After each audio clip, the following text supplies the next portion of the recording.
이번에도 205차 원래 포럼 시작하고자 합니다. 저는 김진호라고 합니다. 우리가 시작할 때 늘 늦게 오신 분들이 좀 있지만 제 시간에 온 분들끼리라도 간단하게 인사하고 시작하거든요. 간단하게 인사하면 좋겠습니다. 저는 말씀드린 대로 김진호고 연구실장으로 있습니다. 네, 저는 현백교회 목사입니다. 이상철입니다. 현백교회 교우입니다. 배종걸입니다. 반갑습니다.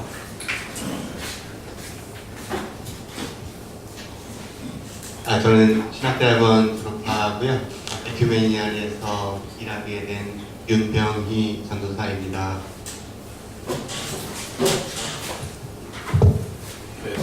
정유라입니다.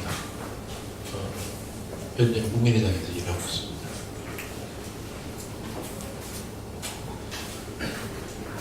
이수호라고 합니다. 이동환이고요. 대학원에서 시작하고 왔습니다. 네, 유승태고요. 연구소에서 같이 일하고 있습니다. 네, 정용택입니다. 연구소에서 일하고 있습니다.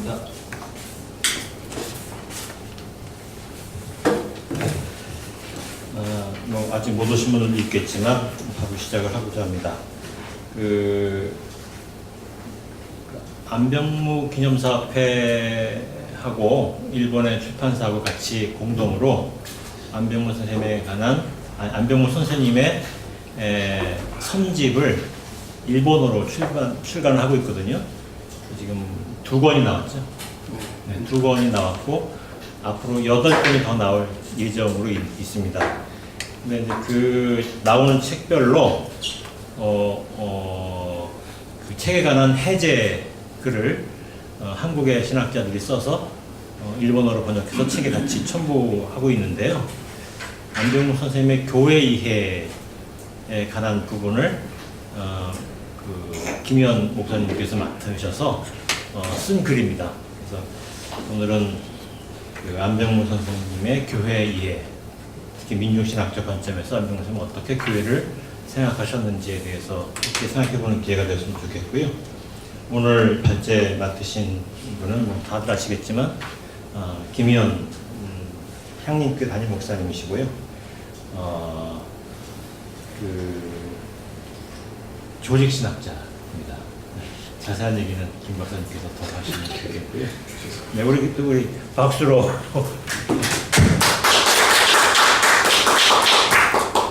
낯선 자리는 아닌데요. 205차 원래 포럼에 불러주셔서 감사합니다. 제가 중요한 발표문은 아니에요. 그래서 땜빵이라도 반드시 해야 한다는 그런 사명감이 있었는데 잘못 이해한 거나.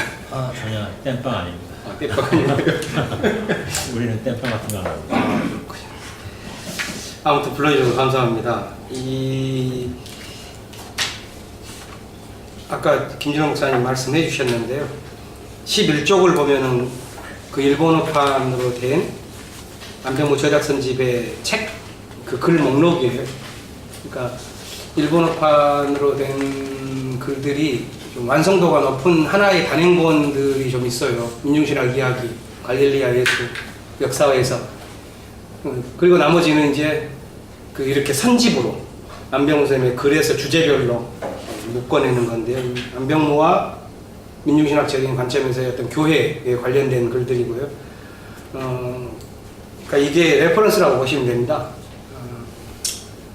여기 나와 있는 글들을 먼저 읽었고, 이걸 통해서 일본 독자들이 안병무의 교회론을 이해할 수 있는 수준에서 했기 때문에 이 글은 학술 논문이라기보다는 대학교 저학년 정도, 1, 2학년 정도가 소개받을 수 있는 수준에서 쓰여진 평이한 글입니다. 원래는 그랬는데 이게 이제 앞에 일본 독자들에게 하는 게 아니라 콘텍스트가 바뀌고 포럼에서 이 안병무의 교회론에 대한 단순한 소개가 아니라 이것이 도대체 그렇다면 21세기를 살아가는 오늘 우리에게 무슨 의미가 있지라고 하는 것을 보다 적극적으로 드러내려고 하다 보니까는 앞뒤로 한 두세 페이지가 늘어나면서 문제 제기를 하고 있는 건데요. 그렇기 때문에 제가 오늘 발제하면서 말씀드리는 그 본체는 안병무의 교회론을 정리한 것이지만 함께 더 깊이 이야기하고 싶은 것은 안병무 선생님의 이 사상이 오늘 우리에게는 어떤 의미가 있는가에 대한 주제에 있어서는 조금 더 적극적으로 토론을 할 수 있으면 좋겠습니다. 한 9쪽 정도 되는데 이걸 읽어야죠. 읽는 게 낫죠. 네. 제가 읽겠습니다. 한국 개신교는 지속 가능한 종교인가? 성장주의 시대의 종교사회적 문법이 여전히 지배적인 한국 교회 내부에서는 이 질문이 아직 낯설다. 그러나 성장주의 시대의 정신적 동력이었던 번영신학은 조롱과 규탄으로 얼룩진 환멸의 시간을 지나면서 죽음을 직감하고 있으며 그 질서 위에 세워진 교회 제도들 역시 무능과 부패를 드러낸 지임이 오래이다. 활력의 산실이어야 할 신학교는 이상을 잃고 제밥에 몰두한 무리들로 인해 몸살을 앓고 있고 교회는 믿음의 긍지를 잃고 세기말적 어둠 속에 뒤척이고 있다. 왜 그렇게 되었는지 말하는 것은 어렵지 않다. 구원의 메시아가 탐욕의 화신으로 육화하여 개신교의 몸뚱이가 되었기 때문이다. 겉으로는 민중들을 위로하고 축복하는 제스처를 취하지만 실제로는 사회적 아편처럼 기능하는 한국 개신교의 양두구육과 이율배반이 드러난 곳에서 그 위기의 본질이 폭로된다. 산업화 시대와 신자유주의 시대, 이 두 세대 동안 기득권 세력의 입맛에 맞게 길들여진 한국 교회는 부르주아적 성격을 더해가며 종교적 문명에 깊이 빠졌다. 하지만 성장주의 이후 시대를 맞고 있는 현실 속에서 청빈과 긍휼의 영성, 저항과 변혁의 정신, 화해와 포용의 활동을 더 드높여야 한다는 목소리가 높아지고 있다. 진리와 자유를 위한 투쟁은 끝나지 않았으며 생명과 평화를 위한 창조는 이미 시작되었다. 특히 지난 겨울 촛불 시민혁명을 통해서 조성된 새로운 사회적 환경은 한국교회로 하여금 자신의 선교 전략을 근본적으로 재구성하도록 요청하고 있다. 수구 세력의 대변인 노릇을 해왔던 기존의 체질로부터 환골탈퇴하지 않는다면 적폐 세력들과 함께 고립되어 역사에서 도태되고 말 것이라는 사실이 자명해졌기 때문이다. 시민혁명의 시대가 한국 개신교에게는 성장주의 이후 시대가 되고 말았다는 사실에서 우리는 교회의 비극과 위기를 읽는다. 한국 교회는 어떻게 성장주의 이후 시대를 살아갈 수 있을까? 교회가 교회다울 수 있는 본 모습을 회복함으로써 다시 시작할 수 있을 것이다. 이 글은 안병무라는 한 인간이 자신의 삶과 신학으로 세워갔던 믿음의 좌표를 확인함으로써 길을 잃은 한국교회가 나아갈 방향을 모색하고자 한다. 그는 절망에 빠진 한국교회를 되살리기 위해 치열한 삶을 살았던 신앙인이었으며 교회가 민족의 심장이 되어 역사를 살아갈 수 있는 길이 어디에 있는지를 깊이 궁리했던 신학자였다. 그가 사상적 고투 끝에 도달한 민중신학의 가르침은 투쟁의 시대만이 아니라 새로운 창조의 시대에 더욱 유념해야 할 믿음의 지혜이다. 두 번째에서는 민중신학적 교회론의 어떤 특징들을 먼저 한번 뽑아봤습니다. 안병무가 전개한 민중신학적 교회론의 특징을 집어 말할 수 있을까? 민중신학에는 교회론이 없다는 한때 세간을 횡행한 비판을 돌이켜보며 안병무가 도달한 교회론의 윤곽을 미리 짚어보는 것도 오해를 피하는 길이 될 것이라고 생각한다. 신학자로서 정체성을 확립하기 이전의 삶에서 중요한 한 축은 절망의 현실교회를 넘어서고자 하는 구도자적 특징을 띈다는 사실은 이후에 극복하게 될 것이다. 여기서 먼저 언급하고자 하는 것은 민중신학자로서 그가 전개한 교회론이다. 안병무가 교회론을 본격적으로 다루기 시작한 것은 1977년의 글 민중과 교회부터이다. 그는 이 글에서 성서학자답게 고린도 교회에 보낸 편지, 마가복음, 누가복음 등 성서 본문을 분석하며 자신의 교회론을 시작한다. 그가 주목한 문제는 민중과 교회의 관계, 즉 누구를 위한 교회가 참 교회인가 하는 문제였다. 그의 민중신학적 교회론은 10년 정도 지나서 완성된 모습을 취한다. 86년 CCA 신학자 회의에서 발표한 민중신학의 새 교회상에서 그는 예수 공동체에서 엿볼 수 있는 교회의 원 모습, 그러나 역사적으로 변질되어 왔기 때문에 오늘 다시 추구해야 할 참된 교회의 모습을 다음과 같이 7가지 목록으로 제시한다. 첫째, 민중과 예수의 만남의 장을 기점으로 한 교회. 둘째, 종말의식을 회복하고 민중 현장으로 보냄을 받은 공동체. 셋째, 성직자가 독점했던 성서 해석권을 민중의 삶으로 되돌려주는 교회. 넷째, 민중의 삶의 현장에서 태동하는 교회. 다섯째, 민중문화 전통을 예배 형식 속에 수용하는 교회. 여섯째, 민중 사실 속에 예수 사건이 현재하고 있음을 증언하는 교회. 일곱째, 민중해방운동이 예수 사건과 연계되어 있다는 사실을 증언하는 교회.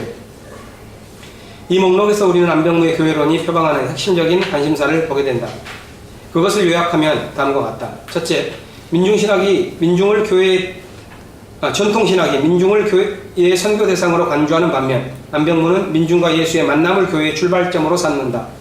왜 교회의 출발점이 민중과 예수의 만남인가? 예수 사건이 발생하는 자리가 민중 사건이기 때문이다.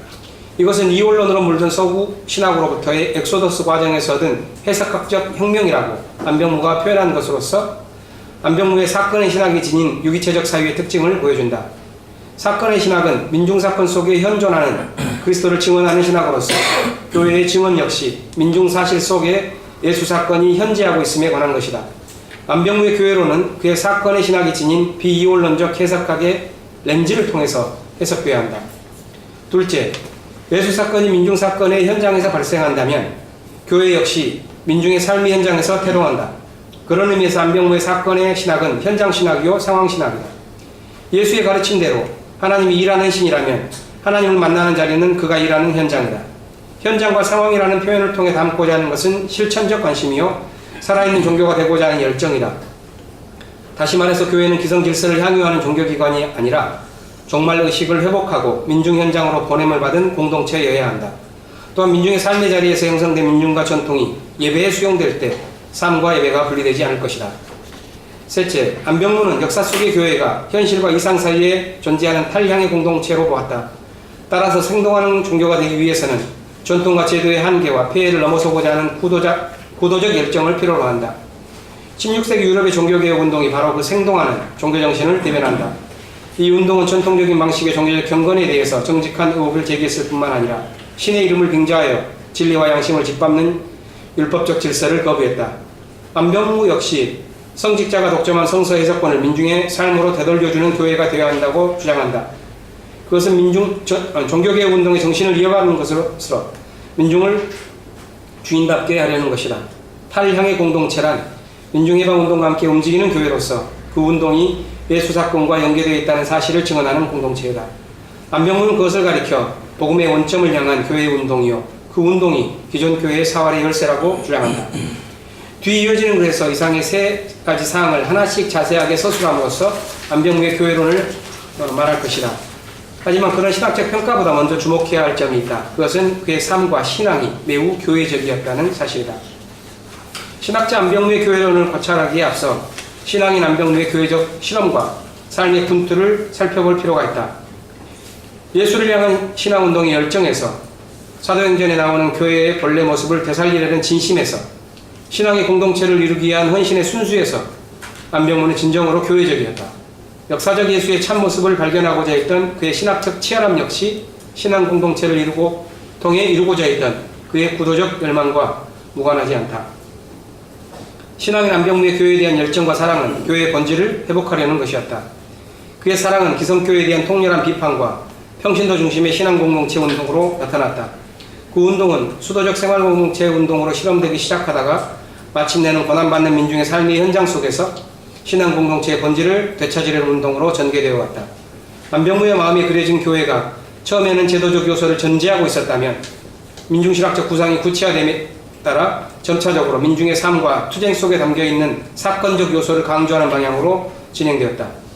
은진중학교 시절 16세에 기독교에 입문하게 된 과정과 일본 유학 시절 강제 징집을 피해서 고향으로 귀환한 후 운둔 상태에서 잠시 했던 전도사 활동에 대한 이야기는 건너뛰는 것이 낫겠다.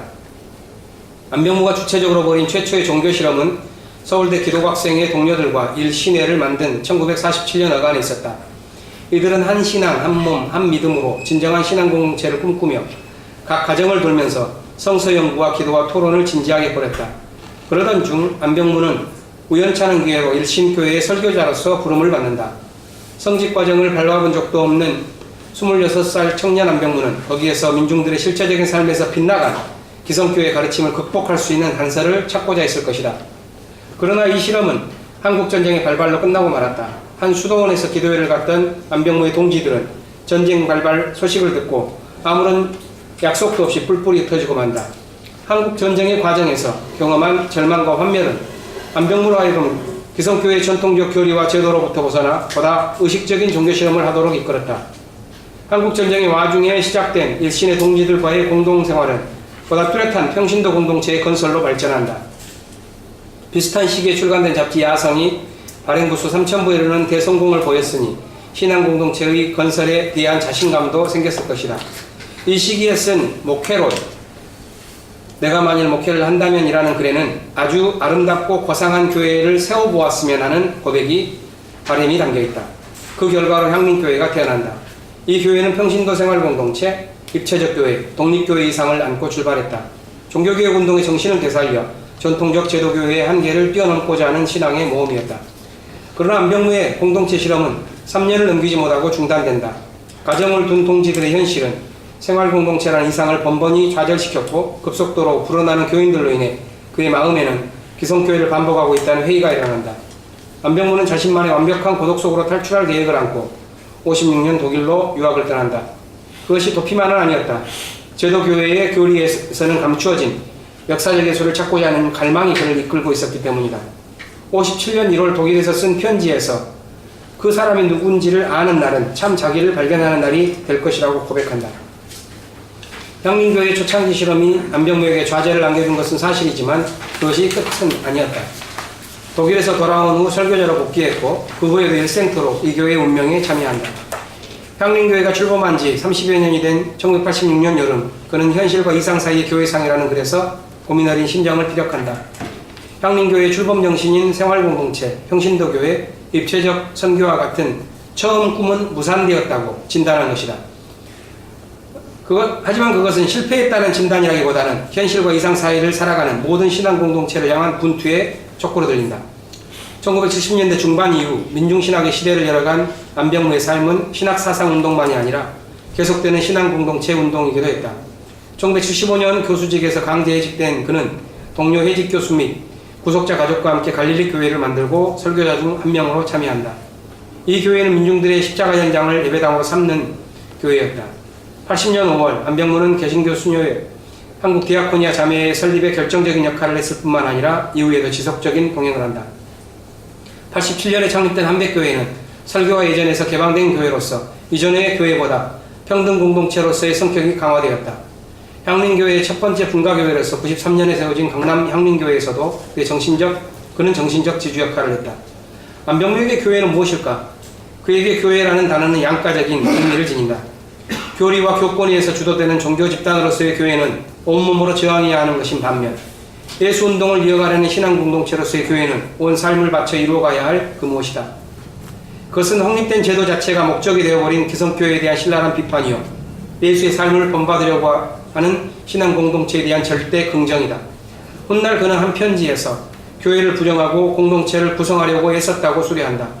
다시 말해서 교회와 교권을 일생 동안 거부했지만 큰 의미에서 그리스도교 안에서 산 것은 기독교가 세상에 나오게 한 장본인인 예수 때문이었다는 고백이다.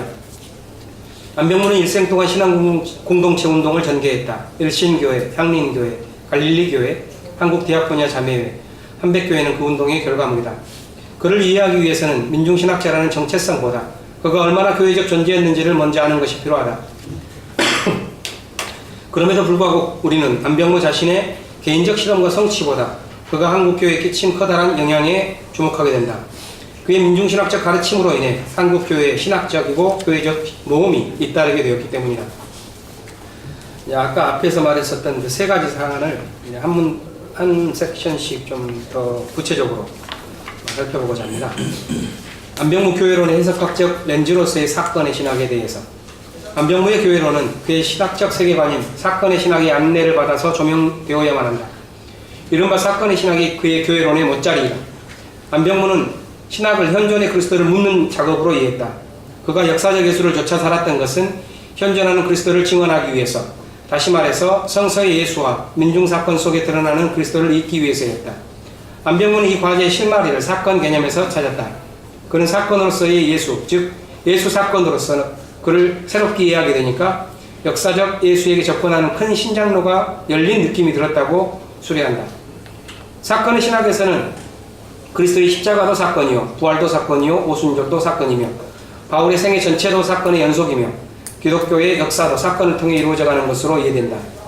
사건의 신학은 역사의 사건 속에서 예수 사건을 보는 것이요, 따라서 역사의 가장 깊은 골짜기인 민중 현장이야말로 하나님이 가장 깊이 개입하는 사건의 현장이 된다. 사건의 신학은 민중 사건 속에 현존하는 그리스도를 증언하는 신학으로서 교회는 민중 사건을 통해서 발생하는 예수 사건을 증언하고 그 사건에 참여하는 믿음의 공동체로 이해된다. 안병문은 제도화된 교회가 민중의 현장 속에 그리스도가 현존하고 있다는 믿음을 완전히 포기했다고 비판한다. 역사적으로 제도교회는 교리와 신조에 의존하는 폐쇄적인 공간으로서 존립해왔다. 처음에는 그리스도교 공동체의 보존과 교권 확립의 목적으로 예수 사건의 비역사화가 발생했지만 교회가 예수 사건의 역사성에 대해서 침묵하는 것을 넘어서 예수운동 자체를 왜곡하는 방식으로 나아가게 되었다. 예수를 신격화하여 경배의 대상으로 신비화하고 예수 사건을 역사로부터 분리하여 캐리그마화함으로써 신조와 교권 안에 유폐시킨 것이다. 이렇게 비역사화된 신학은 민중들의 삶과 문화를 억누르는 방식으로 기능하게 되었다. 이는 결국 말씀이 육신이 되어 역사 속으로 들어오시는 해방과 구원의 하나님에 관한 기독교의 믿음과 정면으로 대립될 수밖에 없었다. 그것은 믿음의 왜곡이자 교회 공동체의 방향상실이었다. 안병문의 사건의 신학은 기독교 신앙을 관념화된 신조에서 구해내기 위해서 역사적 사건에 주목하며 민중사건 속에 현존하는 그리스도를 강조함으로써 기독교 신앙의 핵심인 성육신 사건의 참 뜻을 밝히고 성서적 신앙을 회복하고자 한다. 예수를 사건으로 볼 때 성서 속의 예수를 민중사건과 결부지어 이해할 수 있다. 그렇게 함으로써 우리는 수천 년 전 이방에서 일어난 민중사건이 오늘 우리의 민중사건으로 재현되고 있다는 점뿐만 아니라 오늘 우리 민중사건이 그 시대 민중사건이 현재적 사건으로 조명된다는 사실을 받아들이게 된다. 예수 사건과 민중사건의 만남이 교회의 기점이라는 안병문의 주장은 여기에서 가능하다. 민중사건과 예수 사건을 겹쳐서 보는 사건의 신학은 신학적 사유방식에서 보다 근본적인 전환을 의도하고 있다. 그것은 서구의 전통신학이 이원론적 사유방식을 낳을 뿐만 아니라 지배 이데올로기로서의 기능을 하게 된다는 비판에 기초한다. 안병문은 동양적인 사고를 엄숙히 재검토하여 받아들일 필요가 있다고 봤다. 이 작업은 안병문과 이룩한 일종의 해석학적 혁명으로서 그 내용을 담은 것 같다. 첫째, 하나님의 역사를, 계시를 역사적 사건 현장으로부터 해석하기 위해 기본 관점을 전환하는 것. 둘째, 역사와 우주의 역동적 운동을 강조하기 위해 만물의 사건성을 중시하는 것. 셋째, 신을 자연과 역사로부터 분리시키고 피한적 신의 이름으로 세계의 억압적 구조를 정당화하는 사유구조를 극복하는 것. 넷째, 초자연주의적 유실론에 뿌리를 두고 있는 모든 이원론적 사유를 극복하는 것. 다섯째, 사건을 일으키는 만물의 연관관계를 밝힘으로써 사유와 실천에서 개체주의를 극복하고 공동체성의 의미를 확인하는 것이다. 교회에 관한 이해 역시 이와 같이 변화된 신학적 세계관 위에서 재정립된다. 청년 안병무에게 그리스도의 현존은 예수의 참 모습을 닮아가려는 신앙 공동체의 내적 구심력을 통해 증언되는 것이었다면 이제 그리스도의 현존은 민중사건 속에서 드러나는 것으로서 교회는 민중사건에 참여함으로써 예수사건을 이어가며 그리스도의 현존을 증언하는 공동체로서 이해된다. 여기서 민중은 단지 교회의 선교의 대상이 아니라 예수사건과 결합되어 교회를 회동시키는 존재가 된다. 민중신학 이야기에서 교회론의 제1성으로 말했던 교회의 주인은 민중이라는 주장은 여기서 가능해진다. 참 교회의 본래 모습은 안병문이 이렇게 말한다. 예수 공동체는 예수의 민중 공동체이다. 민중이 전한 예수 사건의 전승에는 예수의 현장인 민중이 그 공동체의 주인이어야 한다는 사실이 전제되어 있다.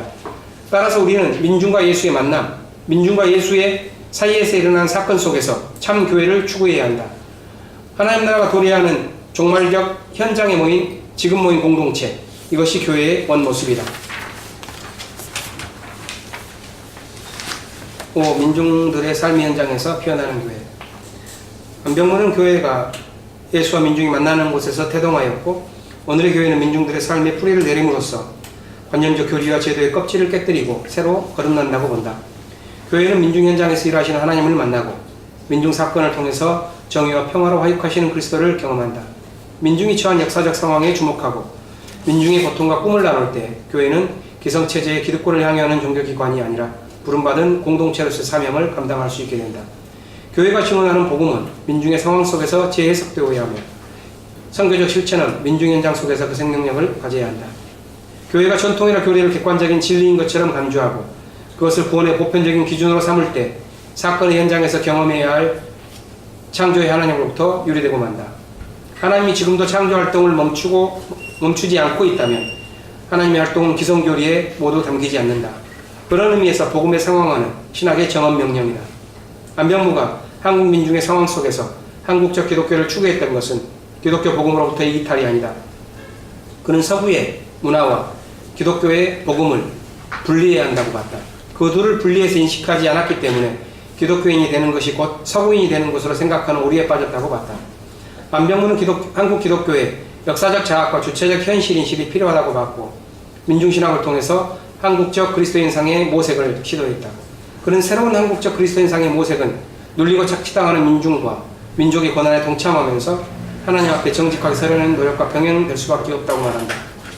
안병무가 민중신학을 통해서 한국적 신학을 전개하기 위해 사상투쟁을 하고 한국적 그리스도인상을 모색했던 것이 오늘날 다른 사회적 상황 속에 있는 사람들에게 어떤 의미를 줄 수 있을까? 다시 묻자면 한국적이라는 말이 담긴 함의는 한국이라는 컨텍스트를 떠나서는 의미를 잃고 마는 것에 불과한가? 한국적이라는 말은 1차적으로 한국 그리스도인을 향한 반성과 과제를 던진다. 그러나 그것이 다른 상황 속의 사람들과 무관한 것만은 아닐 것이다. 한국 민중의 상황 속에서 그리스도의 현존을 증언하려고 했던 안병무는 성서가 요청하고 있는 어떤 공동의 부름을 들었다. 그는 이렇게 고백한다. 고대 이스라엘 히브리가 야헤만을 부르짖던 상황이나 예수의 야헤만의 신념이 갈릴리 민중의 해방을 위한 투쟁으로 집중되어야만 할 상황이 우리의 오늘의 그것과 같은 것이란 거기에는 공동의 목표가 있다. 따라서 예수 사건은 갈릴리의 오클로스에게만 한정되는 것이 아니라 한국의 민중사건 속에서도 터져나오는 화산맥과 같은 것이요 한국과는 다른 사회적 상황에서도 터져나오는 것이 아닐 수 없다. 안병무에게 상황신학으로서의 민중신학이란 단지 상황성을 의미하는 것이라기보다는 실천적인 관심, 즉 민중현장 속에서 사건을 일으킨 종교를 향한 갈망과 연관된다. 그가 한국적 그리스도인상을 모색한 것의 이유는 바로 그것 때문이다. 말하자면 한국적이라는 말은 한국 그리스도인으로서 가진 새로운 공동체를 향한 현실 인식이자 목표의식을 의미한다. 그의 말을 들어보자. 예수 사건이 지금 민중 속에 일어나고 있다는 사실을 증언하고 또 그 사건을 몸소 체현하는 공동체가 되는 길만이 사는 길이다. 한국 그리스도인의 올바른 정체 확립이라는 우리의 과제를 푸는 열쇠는 바로 그러한 공동체적 삶 속에 간직되어 있다. 오늘의 교회는 파편화된 세계를 치유할 공동의 과제를 갖고 있다. 여기서 한국적이라는 말이 특수한 국지주의에 대한 옹호가 될 수는 없다. 세계교회는 하나님의 선교라는 비전을 오래전부터 공유하고 있으며 안병무 역시 그 비전을 통하여 교회가 새로운 공동체로서 부름을 받고 있다는 사실을 분별했다. 그것은 성서를 통해 세계의 모든 신앙 공동체가 함께 받은 부르심이다. 안병무의 민중신학적 교회로는 교회가 태동하는 자리를 민중들의 삶의 현장에 둔다. 민중신학의 영향을 받아 형성된 한국 기독교의 특징 가운데 하나가 1980년대에 탄생한 민중교회이다. 민중교회는 노동자, 농민, 도시민의 삶의 현장 속에서 복음의 진실을 증언하고자 하는 한국 기독교의 독특한 실험이었다. 이 실험은 사회적 영성을 강조한 종교 운동으로서 인권운동, 통일운동, 생명 생태운동 등의 민중운동들과 함께 전개되어 왔다. 사회적 영성과 깊이 결합된 민중교회의 실험은 한국교회가 폭발적인 양적 팽창을 하던 성장주의 시대를 거쳐오는 동안 잊힌 듯 했다. 그러나 번영신학에 물든 한국교회가 여전히 그리스도의 복음을 말할 수 있는 것은 민중들의 삶 속에서 복음의 진실을 밝히고자 했던 민중신학의 전통이 존재했기 때문이라고 할 수 있다. 역사 속의 교회운동. 역사 속의 모든 교회는 현실의 무게와 이상의 충동을 동시에 안고 살아간다. 그것은 상황에 대한 충실이자 사명이 부여하는 책임이기도 하다. 교회는 이 사실을 분별하며 공동체를 새롭게 할 생동하는 믿음을 가져야 한다.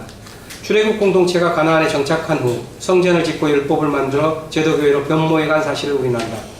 종교가 기성질서의 향유자이자 체제의 수호자로 전락할 때 성전과 민족이라는 소유의 한계를 뛰어넘는 새로운 공동체의 탄생이 요청된다. 예수의 십자가 부활에 있던 신앙 공동체로서의 교회가 그것이다.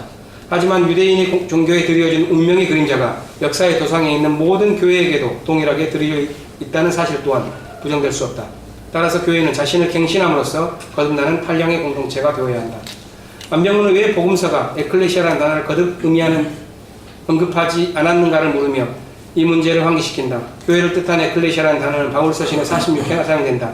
그런데 시기적으로 바울서신보다 후대에 쓰인 마가복음이나 누가복음이 그 말을 모를 리 없는데도 불구하고 언급하지 않는 이유가 있을 것이라고 안병문은 주장한다. 그럴 만한 역사적 현실이 있거나 아니면 일부러 안 쓴 의도가 있었을 것이라는 말이다. 안병문은 거기에서 제도화되어가는 교회에 대한 민중적 저항과 고발을 발견한다. 넘어가겠습니다. 안병무가 주장했던 교회의 기점으로서의 민중과 예수의 만남, 그것은 역사 속의 교회가 생동하는 신앙 공동체로서 살아가고자 하는 싸움에서 믿음의 좌표가 되는 것이다. 그것은 민중신학이 내세우는 유별나게 새로운 것이 아니라 교회 자체의 모습을 되찾게 하는 것이다. 교회가 교회답게 존재하기 위해서는 예수운동이 지닌 정체성을 재확립하는 것이 필요하다.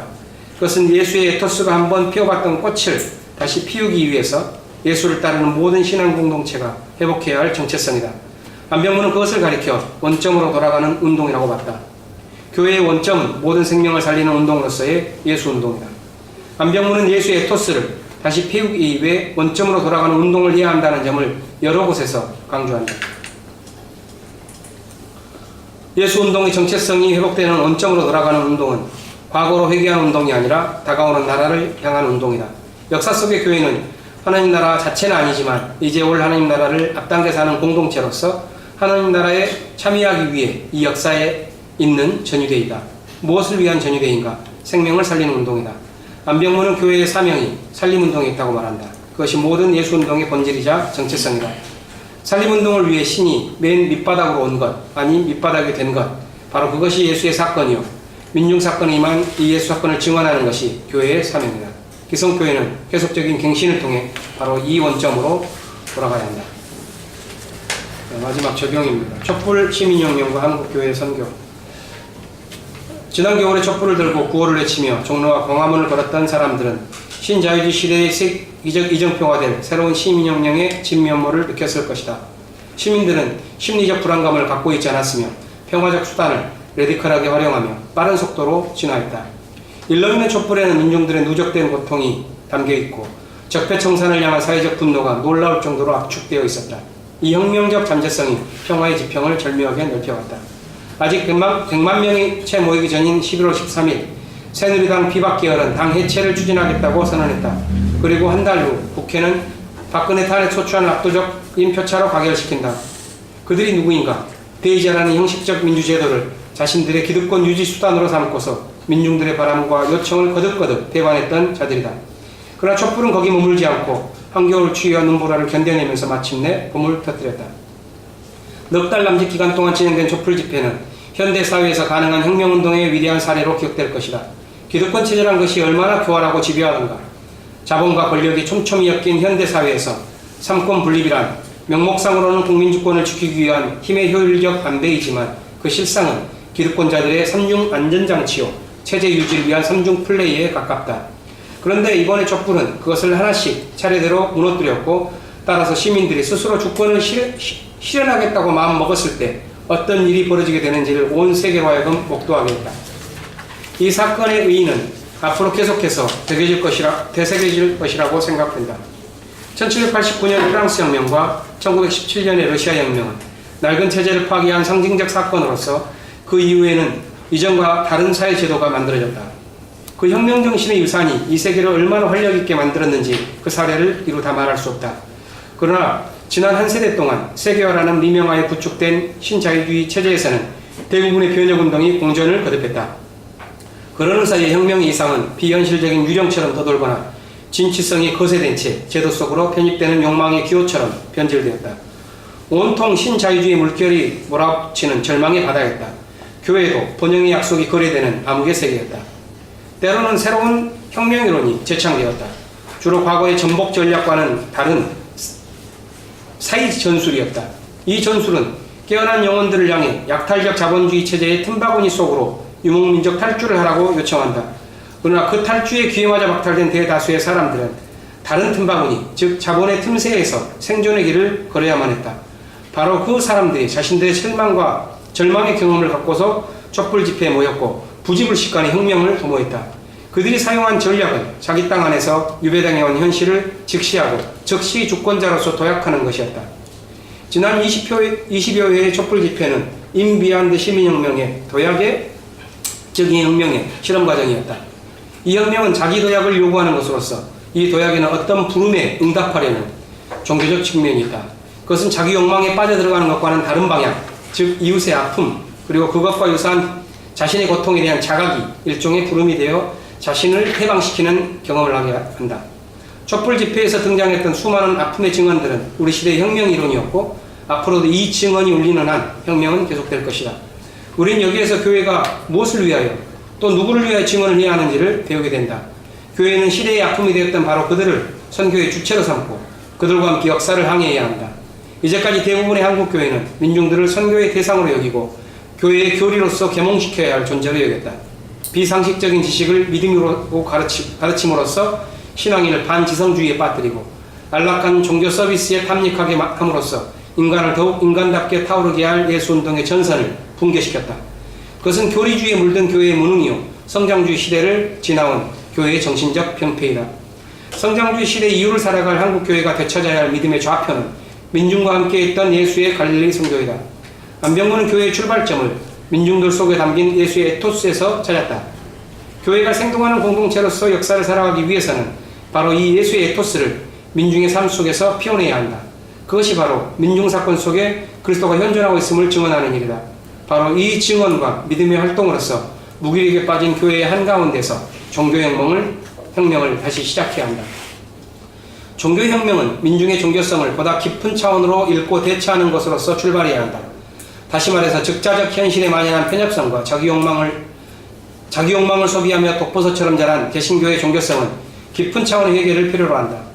아리스토텔레스는 인간이 정의를 실현하기 위해 요청되는 덕목을 중용으로 봤고 그 실천적 덕목이 필리아라고 한다. 필리아는 세 가지의 구성요소, 선, 유쾌함, 유용성을 가진다. 실천적 해방사상은 그것의 가치만이 아니라 그것의 덕성, 정서와 기능까지 고려되어야 한다. 민중신학은 그동안 가치만을 주장하는 사상으로 몰려왔다. 성장주의 시대의 종교 정서가 그것을 시원하게 느낄 수 없도록 제약했기 때문이기도 하고 그 주장을 하는 신학자들의 삶의 한계로 인한 것이기도 하다.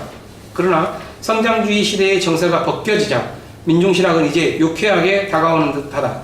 남은 것은 그것의 유용성이다. 민중신학은 교회에서도 유용한가? 하나님의 사랑을 레디컬하게 재해석하여 제공할 때 한국교회는 민중신학의 유용성을 음미하기 시작할 것이다. 고맙습니다.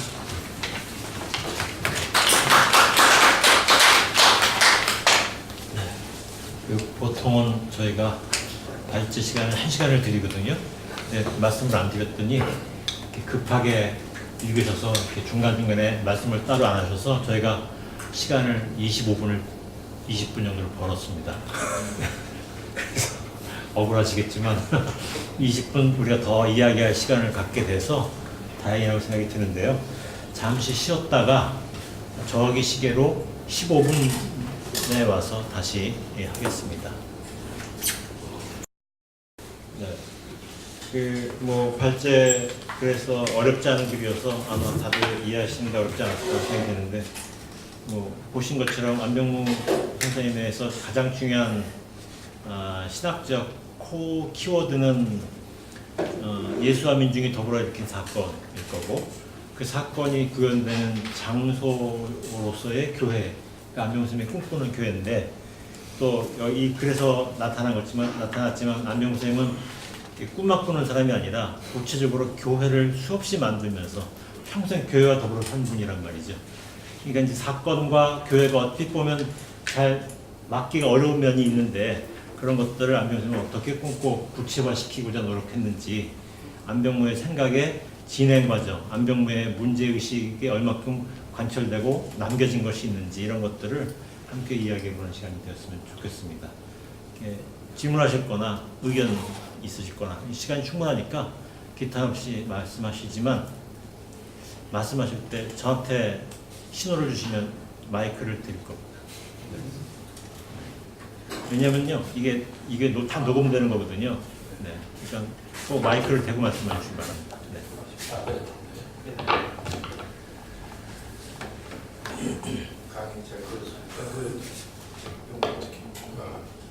강의 잘 들었습니다. 저도 안병무 목사님한테 좀 연락이 아니 저는 오히려 안병무 목사님보다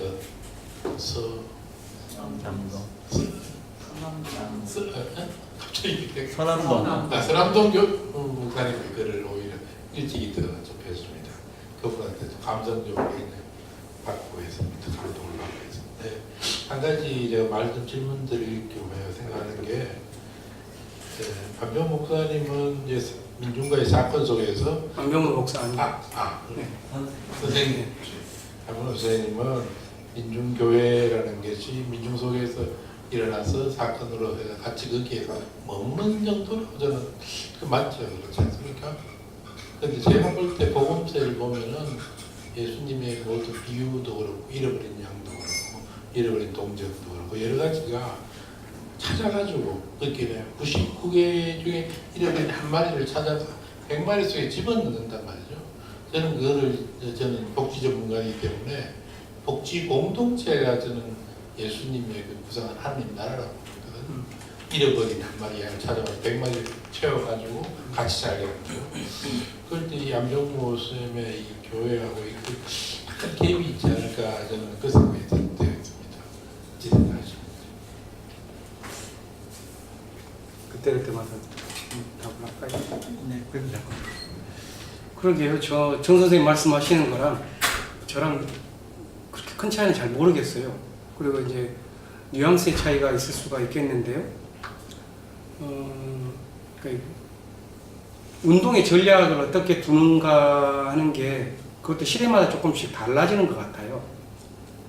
80년대나 90년대 초반까지는 마치 체제 전복적인 그런 운동이 시도가 될 때는 민중교회 운동 역시도 한 마리 양에 관심하는 것이라기보다는 전체에 대한 뒤엎음이었다면 그러지 않고 그런 활력들이 좀 줄어들었다고 말하기는 그렇고 아니면 그런 운동의 한계가 발견되었다고 말할까요?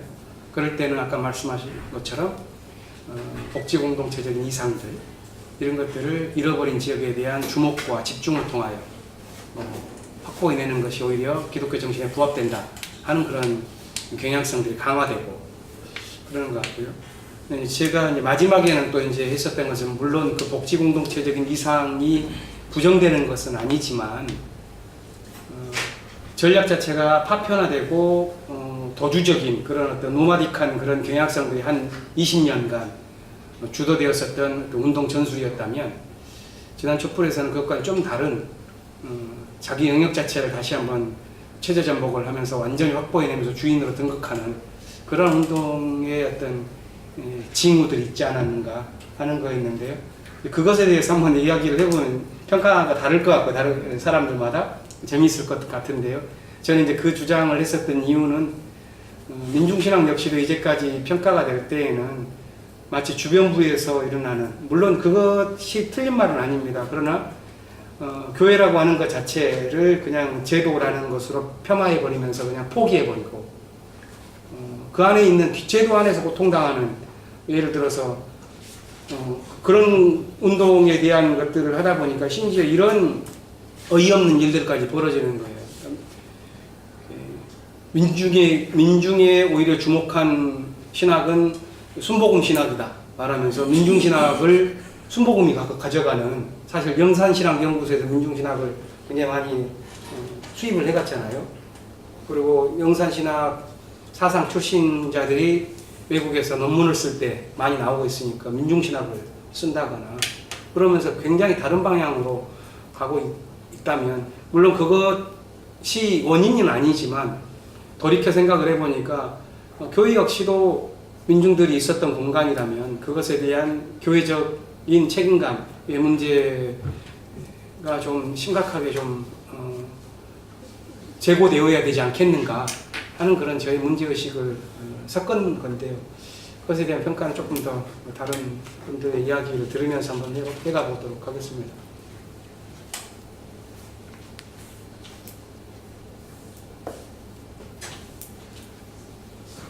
네.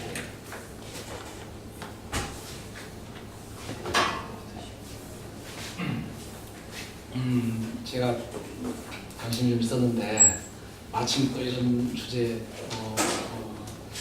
말씀하시게 돼서 아주 좀 반가운 주제고 아주 많이 도움이 됐습니다. 저 모르시는 분도 좀 있는 것 같고 그런데 저는 김민수라고 합니다.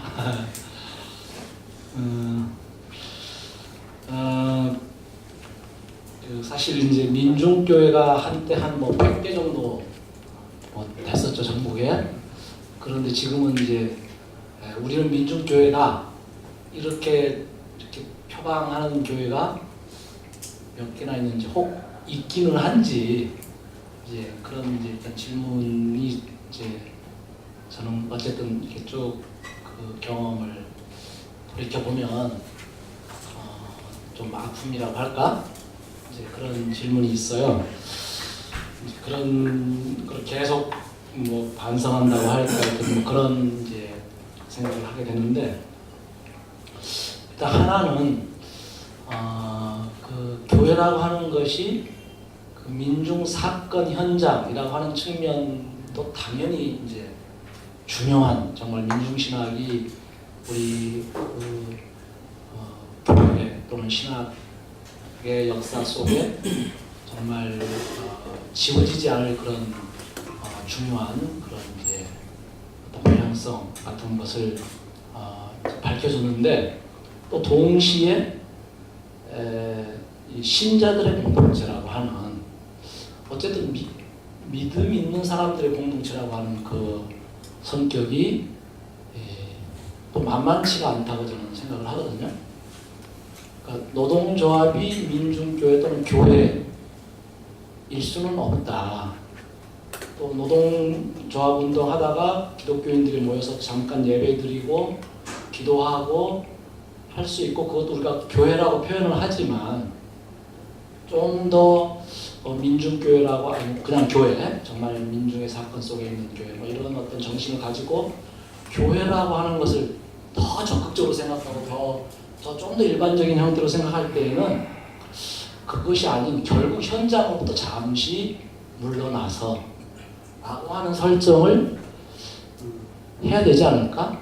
물러남, 그리고 거기서 쉼, 그러면서 뭐 되돌아봄, 뭐 이런 어떤 공간, 그리고 그런 정신이라고 하는 것이 굉장히 중요하고, 그래 그 속에서 그리스도, 하나님, 그리고 나 자신을 어떤 높이로부터 다시 나를 상대화시키고 뭐 이런 등등, 그리고 특히 이제 그런 삶의 현장 속에서 사실 우리 한 사람 한 사람의 인격이 대단히 투쟁적이고 에너지가 무슨 아주 굉장히 이렇게 지속적으로 준비되어 있는 게 아니기 때문에 그걸 회복하는 어떤 굉장히 중요한 장치가 이제 있는 곳이 교회가 아닐까 저는 생각이 들고, 안병무 선생님은 그런 측면에 대한 고민을 얼마나 하셨을까? 이제 제가 좀 궁금합니다, 그게. 그다음에 또 하나는 이제 실제로 70년대, 80년대 민중신학은 사실 저는 이제 그냥 제 생각은 교회의 신학이라기보다는 운동의 신학이었다, 이런 말을 제 방식대로 합니다. 역사적인 과제가 있었고 또 교회도 뭐 크게 변화돼야 되고, 그랬을 때 뭔가 그 변화를 일으키고 그것을 향해서 향해서 이렇게 활동하다가 고난도 받고, 뭐 그야말로 현장성과 운동성이라고 하는 것이 사실상 거의 본질적인 핵심이었던 바로 그 시대에 그것을 이론적으로 뒷받침한 것이다, 신학적으로 뒷받침한 것이다 라고 저는 생각을 하는데, 시대가 조금 더 지나면서 이게 운동의 현장에서 그 운동의 정당성과 필요성 뭐 이런 측면도 있지만, 또 한편으로는 그보다는 훨씬 종교적인, 그래서 뭐 손발도 있고 뭐 이렇게 뛰어가는 것도 있지만 뭐 누워서 쉬어야 되는 이런 것처럼 어떤 종교적인 깊이와 그런 것으로, 그런 형태로서의 교회라고 하는 것이 이제는 분화돼야 되지 않을까. 물론 이제 운동도 교회와 긴밀한 연결성이 있어야 되고 교회도 운동과 긴밀한 연결성이 있어야는 되죠. 그런 어떤 총체성은 서로 간에 어떤 신학적으로 이게 다 정리가 될 필요는 있다고 생각을 하지만 어떤 사회적인 존재 형태로서는 이것이 구분이 안 된 채로 이게 운동인지 교회인지가 불분명해서 민중교회가 시대가 바뀌면서 지속되기 어려웠지 않았을까라는 저는 이제 질문을 갖고 있어요. 그래서 이 점에 대해서는 혹시 어떤 생각을 하시는가 이렇게 궁금합니다.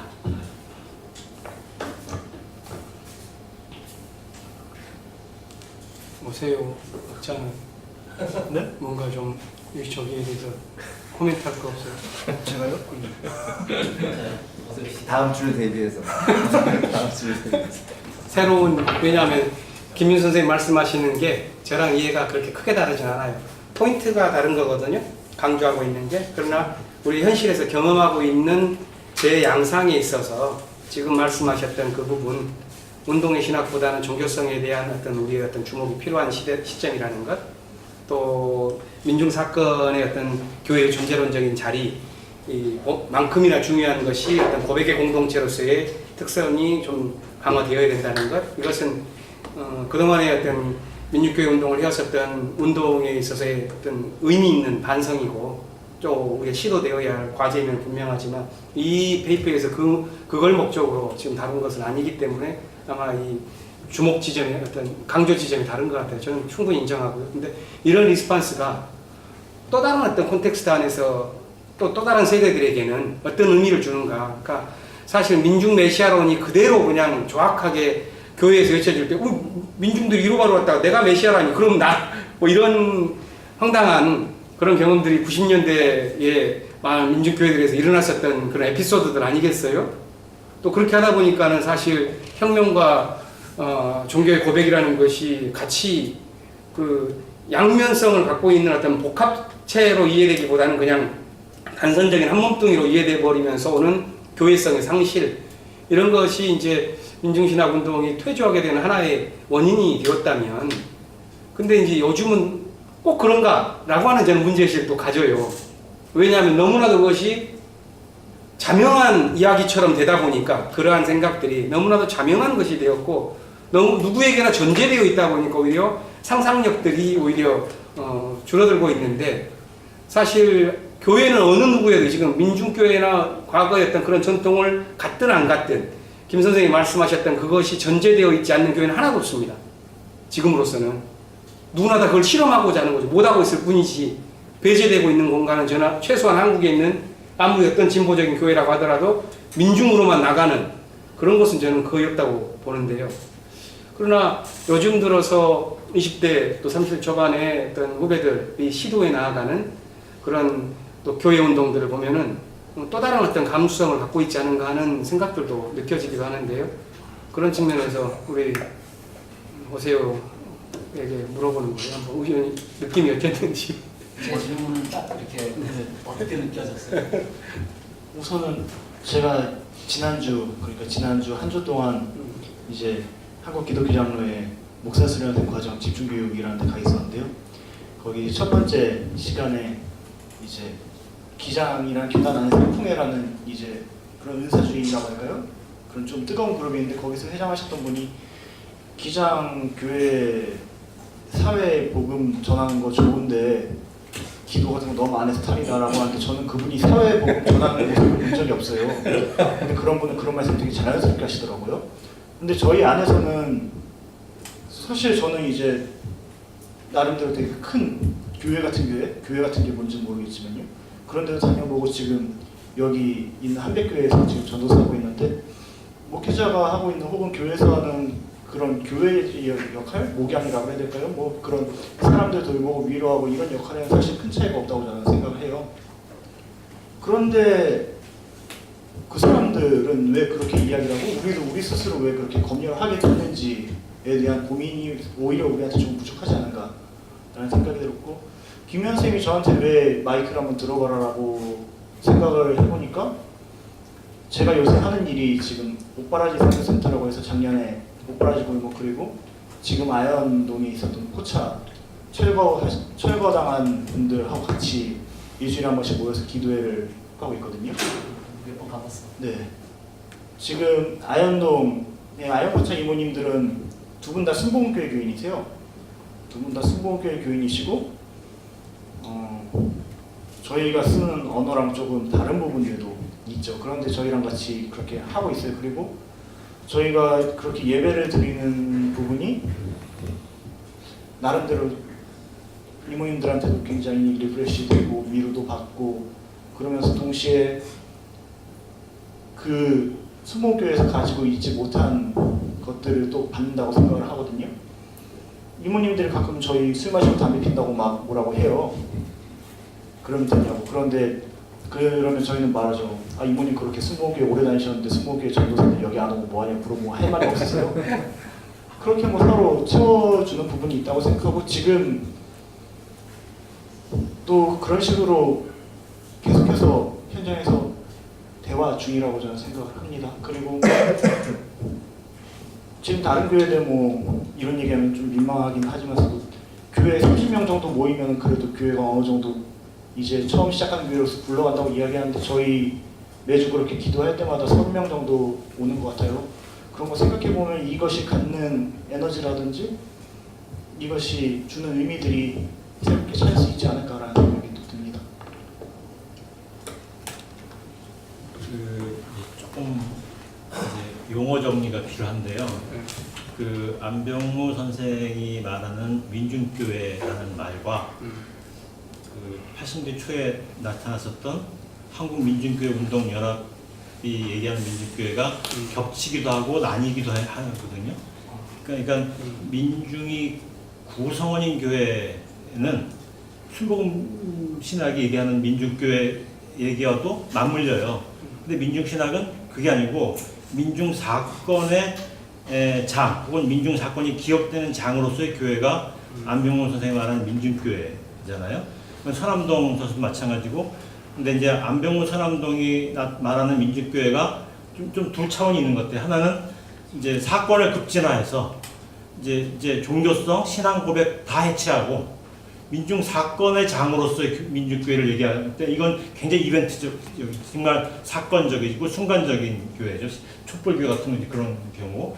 그 다음에 이제 또 하나는 그리스도 고백이 이루어지는 이제 예수 사건을 민중 사건으로 기억하는 교회라는 차원의 민중교회도 있어요. 이게 안병무에게서 두 차원이 다 결합돼 있고 섞이기도 하고 나뉘기도 하고 그러는 것 같거든요. 그래서 이제 그 민중교회운동연합은 민중의 구성원이면서 민중 사건을 얘기하는 교회니까 다 겹치니까 민중교회적 안병무적 민중교회이기도 하지만 안병무 선생님의 민중교회는 그것을 한정되지는 않는단 말이죠. 그래서 그런 차원을 좀 같이 고려해주면 좋겠다 싶습니다. 오늘 얘기에서. 그래서 안병무 제 생각에 우리의 이제 토론거리 중에 하나는 안병무가 말하는 민중 사건의 기억의 장소로서의 교회, 민중 사건을 기억하는 게 뭔가 그걸 좀 우리가 얘기해야 되지 않을까 싶어요. 그래야 안병무의 민중교회가 뭔지에 대한 얘기를 좀 할 수 있을 것 같습니다.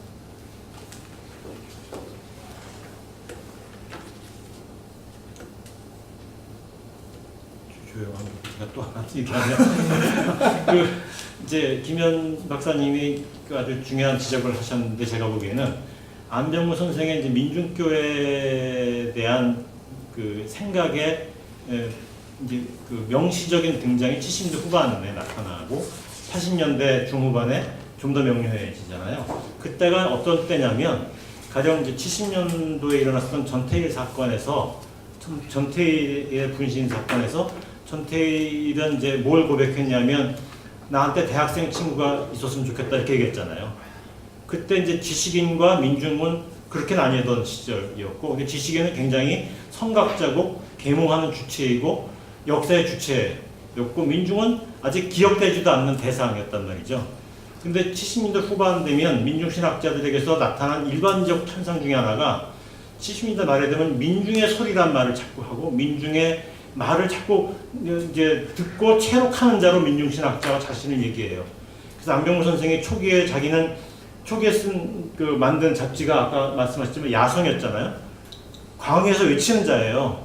근데 민중신학자 안병무가 70년대 말 되면 뭐라고 하냐면 자기는 증언자라고 얘기해요. 그러니까 이제 민중 사건의 증언자예요. 자기가 고독한 외침을 말하는 주체가 아니고 증언자란 말이죠. 그러니까 그 사건이 일어나는데 그 사건을 일으킨 주체가 아니라는 거예요. 그러니까 이제 민중 사건, 안병무 민중 사건의 핵심은 민중이 이 계기고 예수가 주가 아니고 예수와 민중이 더불어 사건을 일으킨다, 대화적이다 이런 상상력에서 출발하고 그때 안병무의 민중교회론이 못 태어나기 시작했단 말이죠. 그래서 안병무의 민중교회에서 중요한 요소 중에 하나는 이제 지도자로서의 어떤 자기 같은 사람 혹은 목사 이런 것을 극복하는 교회. 그래서 서로 대화하면서 나누면서 민중 사건을 같이 기억하는 교회 이런 것들을 고백했고 그걸 구현해내기 위한 장치들이 이제 있었단 말이에요. 안병무 사역에서 더 오래전이지만 향림교회 출발점인 50년대 초에는 안병무 선생님 평신도교 얘기하면서 입체적 교회를 얘기했어요. 그 다음에 이제 한백교회 만들어질 무렵인 80년대 말에는 안병무 선생님이 계속 대화성을 강조했어요. 그래서 이제 질문이 대답을 만든다는 말을 계속 하시면서 대화적인 걸 얘기하셨거든요. 그러니까 그런 점에서 계속 이제 안병무에게서 평신도교의 상들이 민중신학적으로 구성되는 과정과 민중사건의 기억이라는 것이 연결되어 있는 것 같습니다. 그래서 그런 측면에서 좀 얘기를 오가면 좋겠다 싶습니다.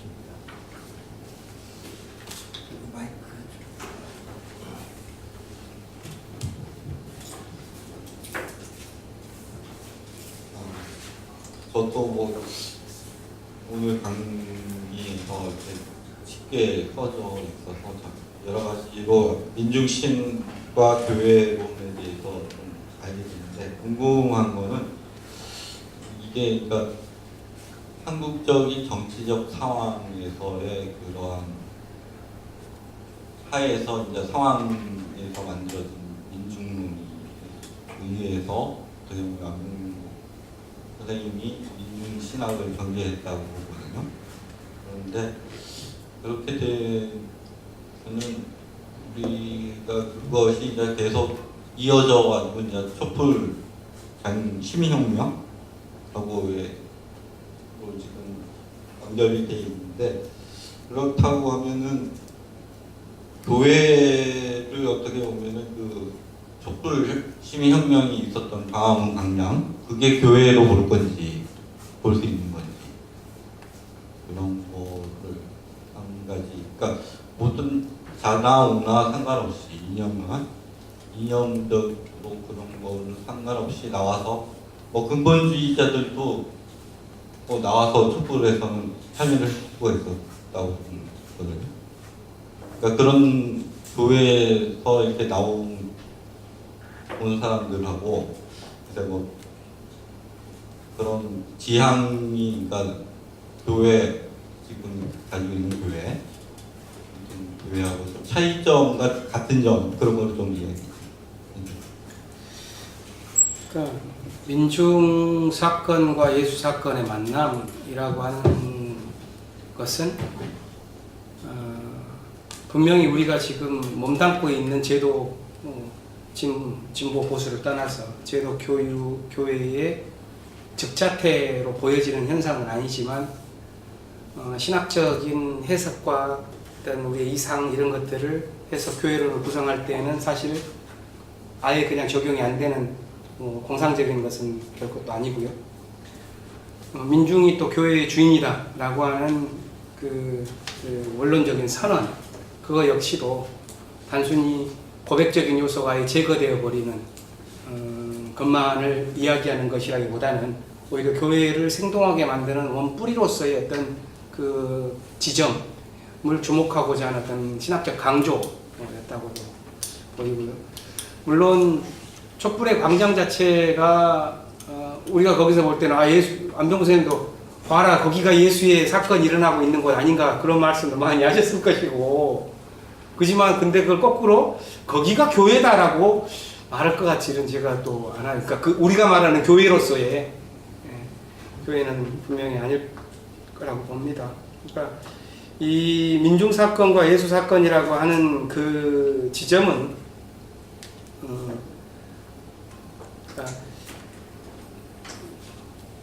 용어를 어떻게 표현할까요? 그러니까 그 강조되어지는 어떤 부분과 어떤 논의되어지고 있는 맥락에 따라서 달리 되어져야 하는 그런 부분이고요. 그래서 이 안병무 선생 그런 것들이 안병무 선생에게 의식적으로 밝혀지지 않고 있는 그런 이유는 너무나도 자명한 어떤 것이 있었기 때문입니다. 예를 들어서 그분은 평생 동안 예수를 추구하는 그런 고백적 요소를 잃어본 적이 없는데 그에게 강조되어지는 것은 예수 사건이란 말입니다. 그러니까 그 민중 사건이란 말입니다. 그렇다면 그가 말한 민중 사건이라는 것 속에는 이미 예수 사건이라는 자기의 어떤 것들이 섞여 들어가 있는 어떤 측면이 있는 것이고, 뭐랄까 그런 건데 좀 누가 더 이 말을 좀 이어가 주시면. 그러니까 이제 지금 그런 측면으로서의 교회, 그리스도 고백이 있는 장소로서의 교회, 여기는 사실 괜찮아요. 이게 말과 녹이 되니까. 네. 그러니까 그리스도 고백에 있는 장소로서의 교회라는 것이 안병무 선생에게 이제 일관되게 당신의 교회 감이지만, 동시에 안병무 선생에게서 그것을 넘어서는 교회가 있어요. 이를테면 이한열 장례식을 보면서 이게 진짜 교회다 이런 얘기를 하셨단 말이에요. 그러니까 안병무 선생에게서는 이제 그리스도 중심주의를 넘어서는 측면이 있어요. 그러니까 자기 안에 분열이 있는 겁니다. 그러니까 이제 안병무 선생이 얘기하는 그런 두 개의 교회상이 안병무의 사건의 교회에 같이 있다라고 보시면 될 것 같아요. 아니 근데 그것은 사실 모든 어떤 실제와 이상이라는 것들에서 어디 지점에 두고 보느냐 하는 것에서 모든 기독교 역사 안에서 있었던 거예요. 그러니까 뭐 루터에게 본다면은 가시적 교회야 불가시적 교회 뭐 이런 식으로도 표현이 되는 것이고, 그러니까 그 민중 사건 자체가 예수 사건이라고 하는 것으로 고백되어질 수 있는 여지는 사실 민중신학 그 이전에 하나님의 성교신학이라든가 이럴 때부터 이미 밑판이 깔린 거예요. 그리고 그런 것들은 하나님의 그 활동의 영역을 지금 우리가 있는 제도의 교회 안의 영역으로 가져서는 안 된다라고 하는 것이 처음으로 구상되기 시작한 1920년대부터는 거의 한 100년간 이미 전제가 되어지는 것이기 때문에 우리가 거꾸로 그걸 뒤집어 가지고 말할 필요는 없지 않겠는가 싶기도 하고요. 뭐 이게 맥락이 맞는 얘기인지 모르지만 옛날에 그 인상 깊었던 그 제목이 안병무 쌤 뭐 문집인가 어디에 송기득 선생님이 안병무는 정말 그리스도인이었나 뭐 이런 글을 쓰신 게 있었어요. 굉장히 도발적인 질문을 이제 민중신학 제 기억으로는 하도 오래돼서 정확히 기억은 안 나는데 민중신학 이야기나 이런 데서 이제 안병무 선생님의 어떤 정통 기독교 신앙의 어떤 내용들에 대해서 안병무 선생님이 어떤 입장을 취했는가를 가지고 과연 안병무라는 사람을 이제 물론 교회도 역설적이죠. 교회도 만들었고 이랬지만 그분이 이제 그 안에 담고자 했던 내용들이라는 게 우리가 이야기하는 어떤 뭐 복음 마치 같은 복음 같이 느껴지지만 저는 뭐 안병무 쌤 책 읽으면서 느꼈지만 이 사람을 과연 우리가 그 2000년 뭐 주류 기독교 안에 이 사람을 편입시킬 수 없는 뭐 단적인 예로 죄가 뭐냐고 그러면 구조악이 죄다 뭐 이렇게 얘기하는 사람한테 사탄이 뭐냐 구조악이다 이렇게 얘기하시는 분이 어떻게 그 소위 말하는 뭐 복음주의적 대속이나 뭐 정통적인 기독교의 어떤 구원관, 뭐 그리스도인관, 교회와 세상을 나누는 것, 뭐 구원과 어떤 사회적 구조적 해방을 뭐 분리시키는 이런 것들은 저는 안병무 쌤에게 해당되지도 않을 뿐더러 이분이 그런 이분법을 계속 돌파하려고 그렇기 때문에 오늘 지금 말씀하신 대로 뭐 어떻게 잠정적으로는 예수 사건과 민중 사건을 뭐 예수와 민중을 나눠서 얘기를 하시긴 하셨지만 그게 결국은 민중 메시아론이 다른 게 아니라 예수 사건이고 민중 사건이라는 결국 안병무 쌤 그 이분법을 넘어서서 결국 하나로 이렇게 만나지는 어떤 차원들을 계속 고민하고 현실이 이제 그게 안 되니까 교회는 이제 민중 사건을 향해 나아가는 장 또는 그게 전개되는 장으로서 그 의미를 계속 목적을 지향해야 되고 뭐 그런 어떤 걸 추구했던 거지. 이분이 결국 궁극적으로 바라봤던 어떤 이분이 가지고 있는 신학은 결국 민중 사건과 예수 사건이 분리되지 않고 하나로서 실현되는 어떤 걸 꿈꿨다고 저는 생각해요. 그리고 그때 말하는 예수 사건, 민중 사건은 전통적인 의미의 기독교인 되는 이런 건 분명히 아니지 않아요? 세례받고 뭐 예수 사도신경 고백하고 뭐 예수를 나의 구주로 영접하고 죄사함 받아 영원 구원받았다 이런 거 아니잖아요. 그 사람 그분이 가지고 있었던 구원이든 사건이든 사건에 참여하는 걸 구원으로 이해하는 분한테 어떻게 그 뭐 예수를 개인적으로 믿고 뭐 영혼 구원받는 그런 식의 교회관이 또는 신자관이 그런 사람들이 모여있는 교회라는 공동체는 저는 생각하지 않았을 거라고. 그렇지만 또 현실에 존재하는 기존 교회들을 거부하기보다는 그 속에서 함께하면서 그걸 이제 민중사건의 장으로 만들어 나가는 걸 원했던 것도 그게 안 되니까 또 계속해서 교회를 계속 만들어 나가셨던 그런 어떤 의미로서의 교회를 아까 김준호 목사님 말대로 민중사건을 기억하는 장으로서. 근데 그 교회들이 다 하나같이 가지고 있는 신학이나 예전이나 의례나 이런 것들이 굉장히 이제 급진적이고 좀 기존 교회와 많이 다른 것들을 모색했던 거라고 생각을 하고요. 그래서 저는 뭐 그런 부분을 뭐 다 고민을 하고 있고 또 현장 지금 제도교회 안에 있으면서도 그런 안병선의 그런 고민들을 저는 가지고 있다고 생각을 다 합니다. 그래서 뭐 저도 제도교에 있는 사람으로서 제도교를 그냥 부정하는 건 아니지만 제도교회를 넘어서는 차원이 다른 게 아니라 그런 어떤 신학적인 부분에서부터 사실은 이제 우리가 자명하게 같이 공유하고 있다고 생각하는 뭐 복음이든 뭐 구원이든 이런 거에 대한 그리스도인이든 이런 것들을 좀 안병문 선생님식으로 좀 더 급진적으로 상상해야 된다고 생각을 하고요. 그것보다도 저는 사실 이제 7장이 오히려 앞부분은 뭐 민중신학하는 사람으로서 뭐 충분히 해석해서 들을 수 있고 또 제도교에 같이 있는 사람으로서 이제 그런 문제의식 분열적인 우리 언어를 이해 못하는 거 아닌데 오히려 이제 촛불 시민혁명이라는 이런 표현들이라든가 아까 이제 김영과 선생님 발제해서 이 부분을 좀 토론해봤으면 좋겠다 이런 얘기를 하셨던 것 같아요. 그리고 이제 제가 기억하기로 안병 선생님이 말년에 뭐 뭘 꿈꾸냐 그러면 혁명을 꿈꾼다 이런 얘기들을 굉장히 많이 하셨다고 저는 들었고 알고 있는데 안병 선생님이 말하는 혁명과 지금 우리가 이제 촛불에서 경험했던 어떤 정권 교체로 결국 귀결된 이것을 과연 이제 모르겠습니다. 그 민중신학한 우리가 이것을 혁명으로 그냥 받아들일 것이 정당한 것인지도 좀 저는 장수로 좀 얘기를 해보고 싶고 우리가 좀 더 나아가는 상상을 해야 되지 않을까. 흐름을 그냥 따라가는 게 아니라 좀 더 민중신학이 좀 더 레디칼한 시각으로 사회를 바라보는 적어도 저는 사회의 급진적인 또 비판적 지식인들이 세상 운동가나 활동가들이 세상을 바라보는 어떤 세상의 어떤 흐름이나 이런 걸 바라보는 것보다 저희가 더 급진적이어야 된다고 저는 생각을 하거든요. 근데 그런 틀에서 혁명이라는 언어가 모르겠어요. 역설적 쓰신 건지 아니 정말로 이것을 혁명적인 어떤 성격으로 이제 뒤에 이렇게 이야기하셨던 것들이 그렇게 들어오는데 사실은 이게 뭐 굉장히 이제 불타올랐고 굉장히 그 자체로 표현이나 퍼포먼스는 강렬했지만 결국 결과적으로 어쨌든 정권 교체 뭐 여당에서 야당으로 바뀌었고 그게 뭐 완전히 회수된 건 아니지만 뭐 그렇게 된 상황에서 우리가 좀 더 뭐 그 이후에도 불거졌던 많은 뭐 정권을 둘러싼 어떤 이 정부의 정책이나 방향이나 또 여전히 계속해서 문제들이 나오고 이런 상황에서 민중신학을 하는 우리가 정권에 대해서 또는 촛불도 마찬가지고 사실 촛불에 대해서도 저희 뭐 여기서 팟캐스트에서 많이 얘기했었고 그래서 좀 그게 또 배제하는 어떤 문제들, 가리고 있는 문제들 뭐 이런 것들에 대한 그런 것들이 더 필요한 거 아닐까. 그래서 저는 뭐랄까 그 앞에 나오는 이런 이런 이제 선언이 문제 그걸 이제 강론으로서 우리 민중신학을 하는 우리가 이런 문제의식을 가지고 우리가 현실의 정세를 읽고 사회를 읽는 데 있어서 좀 더 어떻게 우리는 민중신학의 어떤 그런 신학적 언어들을 더 이 현실에서 적용하고 풀어내는 데 있어서 해석하는 데 있어서 좀 더 급진적일 수 없을까 그런 생각이 좀 들었습니다. 그래서 촛불을 혁명으로 받아들여 버리면 한국교회는 촛불에 계속 참여하면 되는 건가? 그런 생각도 들고 좀 정리되지 않지만 그런 의문이 좀 들었습니다. 아마 그건 정용택 선생이 정리되지 않았다기보다는 이 마지막 한 페이지 반 정도의 문제의식에 대한 어떤 서술 자체가 명확한 무언가를 주장하고 논점을 만들어가지고 이렇게 논쟁을 시도하고 있다기보다는 그냥 몇 가지 어떤 그 지점들에 대해서 그냥 감회를 서술하고 거기에 대한 리스폰스를 통해서 좀 더 나은 방식으로 한번 나가보자는 그런 방식을 취하고 있기 때문에 오늘 불가피한 것인 것 같고요.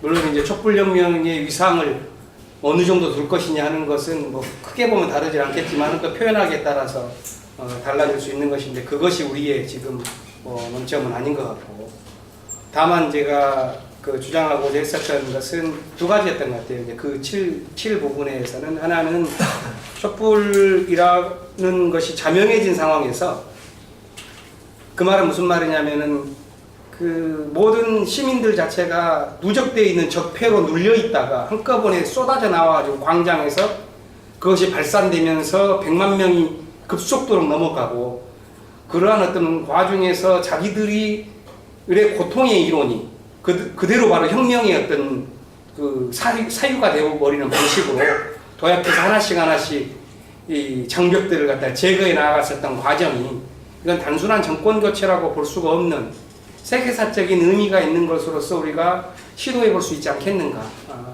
이건 뭐 신학적인 상상력은 또 조금 떨어지지만 정치적인 어떤 서술 방식으로서는 의미 있는 방식일 것이라고 저는 오히려 정치학자들은 오히려 쉬울 것 같고, 그것을 물론 이제 정 선생님 말씀했던 것처럼 우리 신학은 더 나아가야 되지 않는가 하는 것에 대해서는 뭐 물론이죠.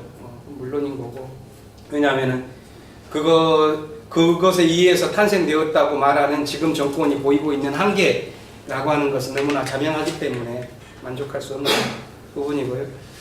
또 다른 한 가지 강조하고 싶었던 것은 교회의 위상이 바뀌었다는 겁니다. 그 이전에는 얼싸덜싸 같이 갔기 때문에 괜찮았는데 이제는 최소한 한 50% 이상이 우리나라에 있어서 50%가 뭐예요? 지금 현 정권에 대한 한 80%에 넘는 사람들이 이제 친약, 여적인 매우 어떤 그 다른 어떤 과거와는 다른 형태를 보고 있었는데, 그러니까 과거에는 한기총회나 이런 게 숨어 있었는데 섞여 있었고 그런 비슷한 태도를 취하더라도 기성교회가 흠이 안 됐어요.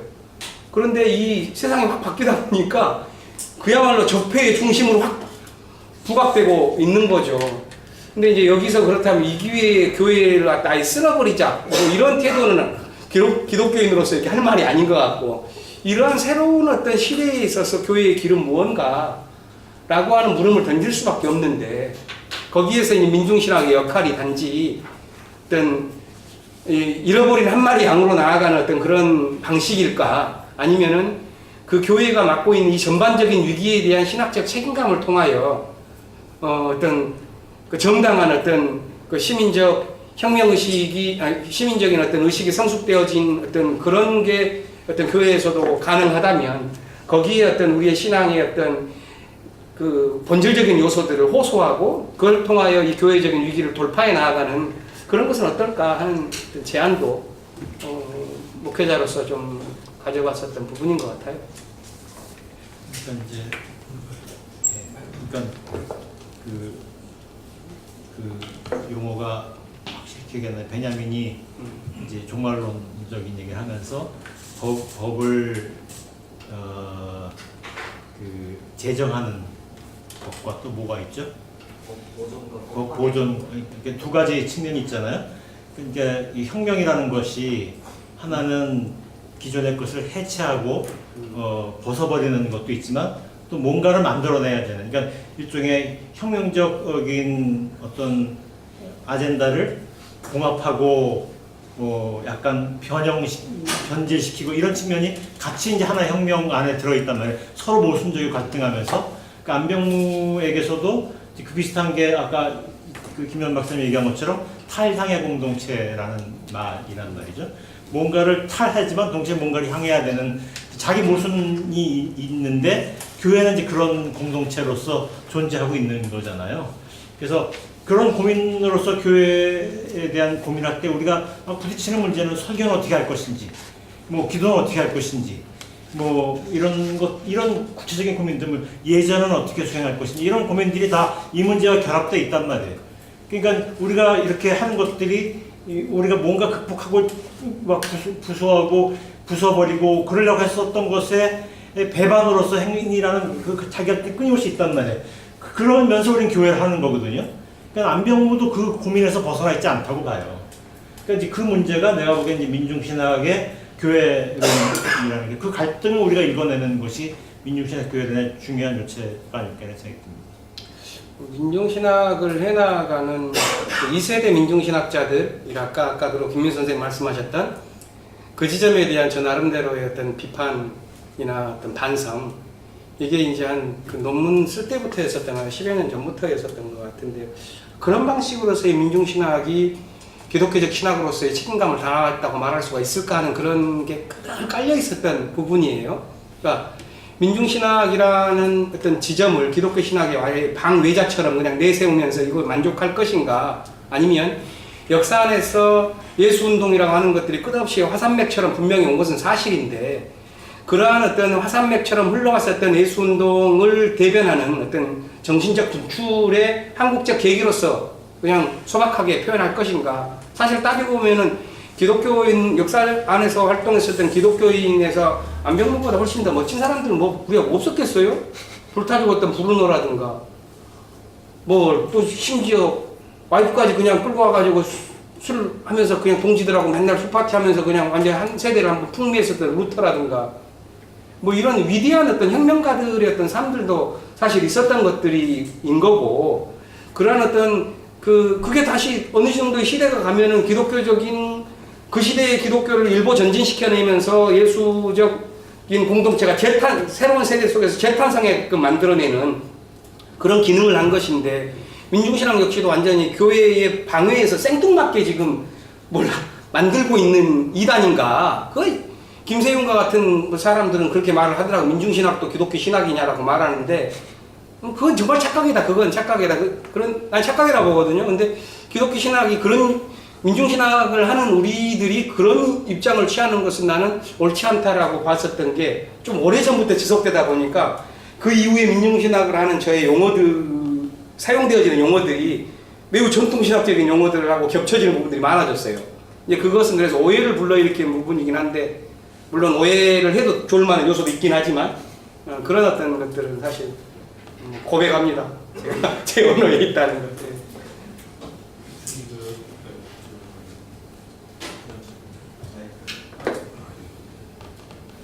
혹시 촛불 시민혁명하고 민중신학하고 이 같이 어떻게 논의를 하시는 특별한 이유가 있으신가요? 아니 그건 아니었어요. 그건 본격적으로 다뤄지진 않았고요. 촛불 시민혁명을 민중신학적으로 다루었다기보다는 촛불 시민혁명이 보였었던 어떤 그 도약의 방식을 민중신학이 이제까지 기독교 신학으로서 또 교회라고 하는 어떤 그리스도교 공동체 안에서 실행했었던 그런 방식으로 도입하여 민중신학이 좀 다른 방식으로 기독교 공동체 안에서 책임있는 신학적 역할을 할 수는 없을까 하는 어떤 지점은 있었죠.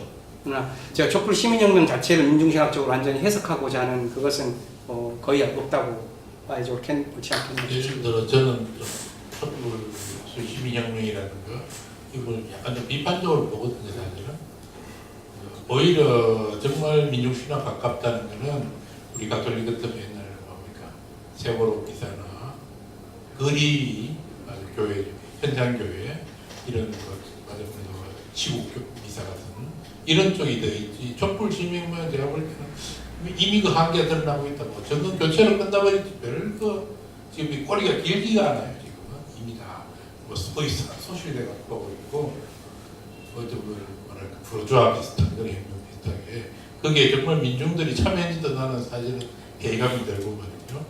정말 일반 시민들 너무 과격하게 지금 해석하는 거 아닙니까? 그렇습니까? 왜냐하면 만일 그렇다면 논리적인 귀결점은 지금 바뀐 정권에 대해서 그 어떠한 촛불 항쟁에서의 제기됐던 요구를 하나도 할 수 없어요. 그 정도였다면. 그러나 저는 그렇게 보지 않거든요. 충분하다 됩니다. 예를 들어 적폐라는 것을 청산할 정도의 요구를 할 수 있는 그룹은 충분히 된다고 봐요. 그런데 우리가 지금 생각하는 소위 민중교회나 민중신학적인 차원으로 내려갈 만큼 깊이 없다. 그래 보는 거예요. 네, 그건 동일합니다. 네. 또 의견.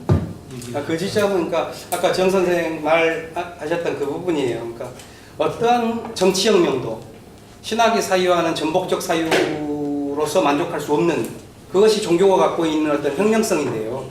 그러니까 그 지점을 포기할 수가 없어요.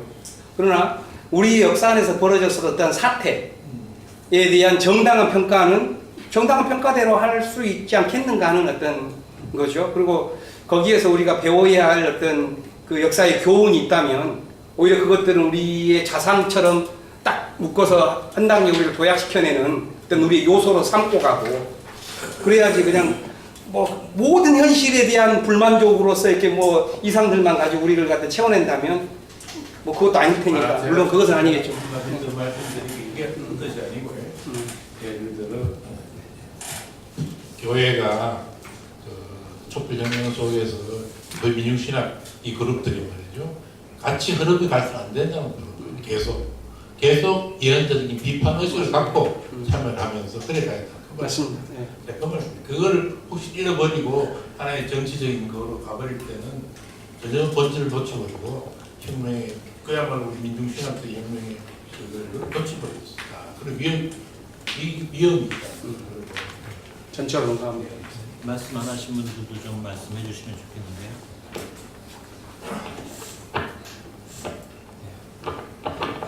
동원 씨가 날 쳐다봤거든.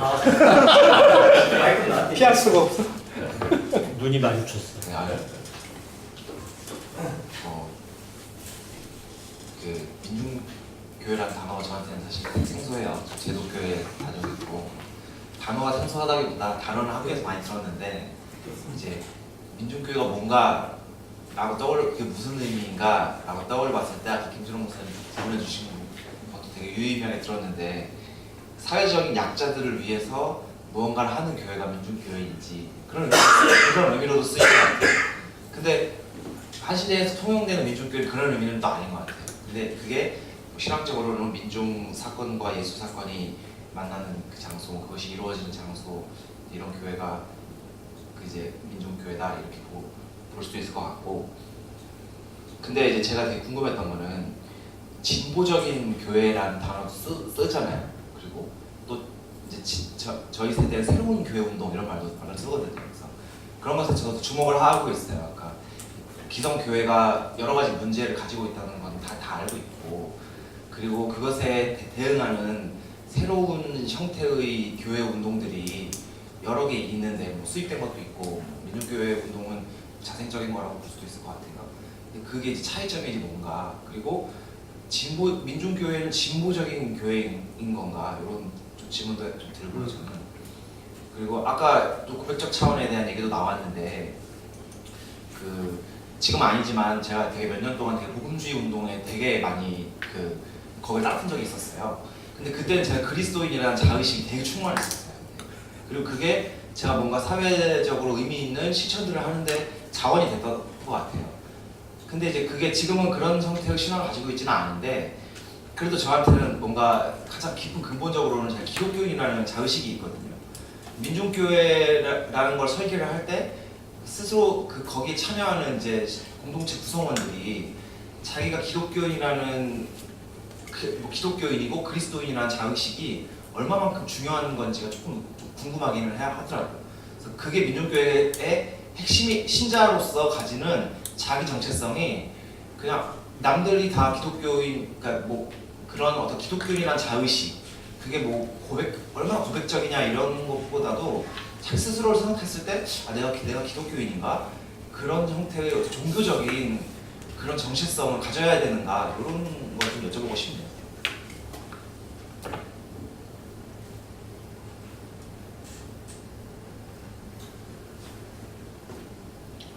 참 어려운 질문 하셨어요. 무엇이 진보적인가 하는 어떤 건데,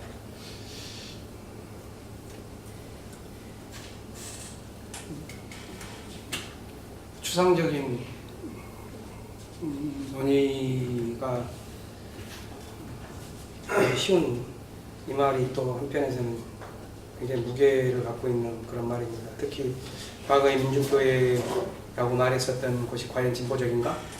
라는 마지막에 질문은 어떤 맥락에서 되어졌는지 모르지만 참 무겁게 다가오고요. 이 주제는 굉장히 상상력을 요하는 어떤 그런 부분인 것 같은데요. 뭐 조금 더 열어두고 한번 생각을 해봤으면 좋겠고요.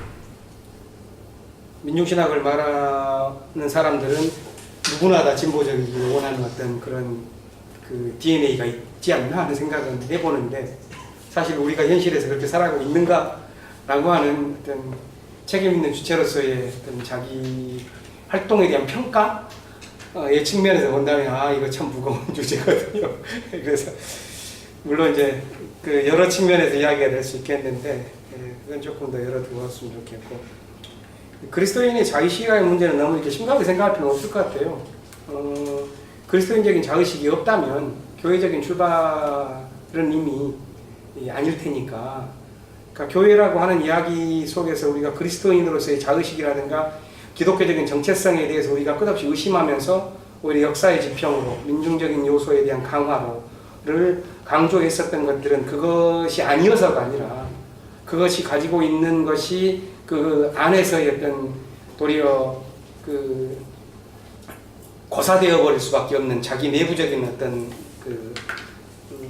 것에 머무르게 될 때, 그래서 어떤 교회다움을 회복하지 못할 때 그것을 하게끔 하는 어떤 신학적인 기능을 갖고 있는 것이지, 기독교적인 자의식이 없이도 가능하다는 어떤 그런 요소는, 그런 주장은 아니지 않겠는가 싶어요. 자의식 문제를 사실 왜 드렸냐면은 그게 있냐 없냐에 따라서 우리의 교회적인 실천이 조금 달라지는 것 같더라고요. 뭐 내가 그리스도인으로서 사회에 참여한다 뭐 이런 말을 쓰고 그렇게 교회적인 실천을 하는 것과 민중교회에 다니면서 민중교회 구성원으로 교회적인 실천을 하는 게 조금 모양이 다른 것 같다는 생각이 좀 해봐가지고요. 근데 예를 들어서, 근데 나는 그게 참 어떤 면에서는 위험해요. 실제 교회 안에서 우리 교회도 그런 갈등을 갖고 있어요. 지금 향림교회도 어떤 분들은, 사회선교 하는 분들은 이런 고백을 하더라고요. 나는 그래도 향림교회에서 운동을 하면 다른 데에서 어디에서 하는 것보다 훨씬 효과적이기 때문에 라고 표현을 하는 분도 있어요. 정말. 그리고 이제 그런 갈등이 또 될 때는 어떤 분들은 오래 교회 다니셨던 조금 그런 그 어른들은 이렇게 표현하죠. 정말로 교회를 사랑해서 그런가? 이런 어떤 의심들도 한단 말이에요. 근데 나는 그게 정말로 간격이 큰가? 그리고 그게 정당한 의식인가?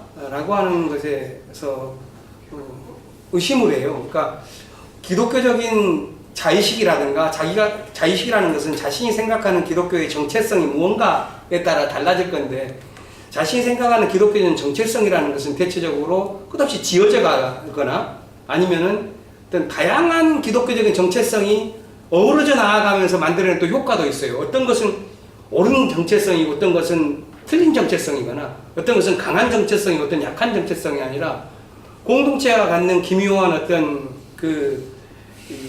효과라는 것은 그것들이 아주 복합적인 어떤 기능을 갖고 있는 요소도 있는 것이고, 신학적으로 봤었을 때 어떤 것이 어떤 강렬한 효과를 가질 때는 컨텍스트마다 또 다릅니다. 그게.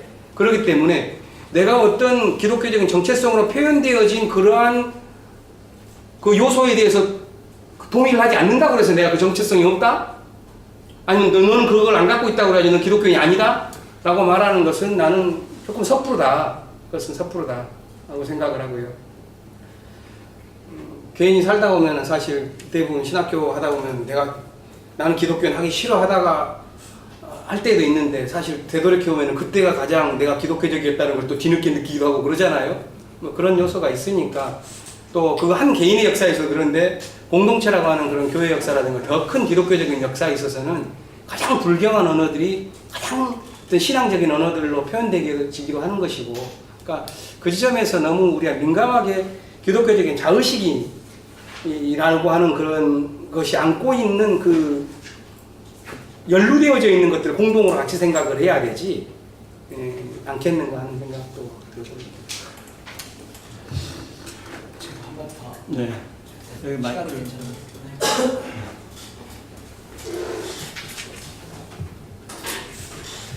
저도 그 기독교인 자의식 얘기는 좀 더 많이 해보고 싶지만 다른 얘기도 하고 싶어가지고 나중에 혹시 기회가 되면 나눠보고 싶고요. 그냥 제가 문득 생각이 들었는데 이 생각이 말이 되는 건지를 한번 반응을 좀 듣고 싶어서 제가 해보려고 그러는데, 문득 이제 민중이라는 단어가 이렇게 촛불 시위도 있고 이렇게 굉장히 변화의 그 상황에서도 왜 잘 안 쓰일까?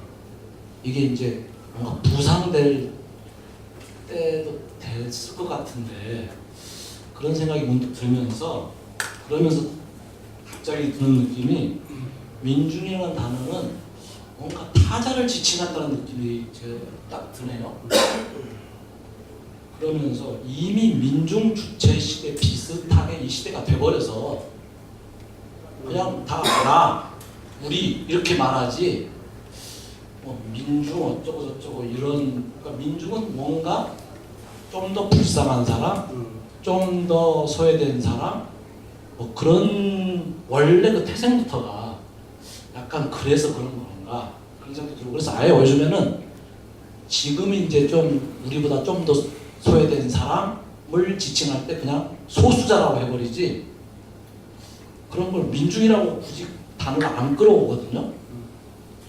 그래서 그러면 이게 민중이라는 단어가 그런 지금 상태고 그런 문명이라면 그럼 민중신학이라는 이 개념이 어떻게 가야 하나 이런 생각이 저는 지금 문득 드네요. 근데 안전 말인지 모르겠습니다.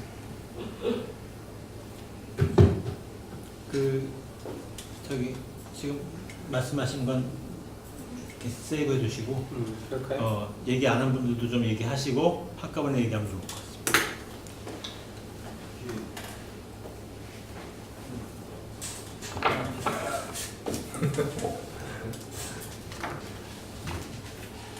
그 민중 좀 많이 들고 김 선생님이 이제 민중교회론에 대한 얘기를 했잖아요. 그래서 민중교회는 굉장히 거대한 메타 내러티브죠. 전통적으로 굉장히 거대한 이야기이고 저는 근데 민중교회론은 굉장히 미시적인 이야기로 가야 된다고 봐요. 이렇게 민중이 뭐냐 이런 것은 이제 다른 시간에 해도 될 것 같고 민중교회론은 아까 지금 동환 씨가 진보적인 게 뭐냐, 진보적인 게 뭐냐 거대하게 물으면 되게 할 말이 없어지고 그 틈을 민중교회론에서는 할 수 있을 것 같아. 그 진보적인 것에 대해서 되게 택틱하고 구체적으로. 그거는 저는 민중교회론에서 아쉬운 거는 요 논문 읽으면서 아쉬웠던 거는 좀 더 리터지를 굉장히 실천적으로 민중교회론에서 할 수 있는 리터지에 대한 새로운 제안, 새로운 상상을 할 수 있는 것이 요 부분에서는 얘기할 수 있는 부분이 교회론에서 있을 것 같아요. 특히 한백교회 같은 경우도 굉장히 그런 실험들을 많이 하는데 지금 요 상태로 우리는 예배를 드리거든요. 여기가 사회자, 목사 무슨 단위에서 설교하는 게 아니라 예배가 끝나고 설교가 끝나면은 설교도 이제 설교라고 하진 않고 하늘뜻 나누기라고 하면서 설교자가 20-30분 이렇게 프로클레임이 아니라 정말 디스커션을 하는 거예요. 그리고 나머지 20-30분은 여기 있는 회중들이 평등한 눈높이에서 이야기를 나누고 이거 이제 한백교회에서 굉장히 오랫동안 실험돼서 지금 안착이 된 케이스인 거고 그리고 우리는 축도는 없어요. 축도도 없고 축도를 간혹 꼭 하게 된다면 공동 축도를 한다는 그리고 한탕교회도 마찬가지로 그런 식으로 하고 있고 또 우리는 한백교회 같은 경우는 부활절을 4.19랑 가까운 그 주일날 지켜요.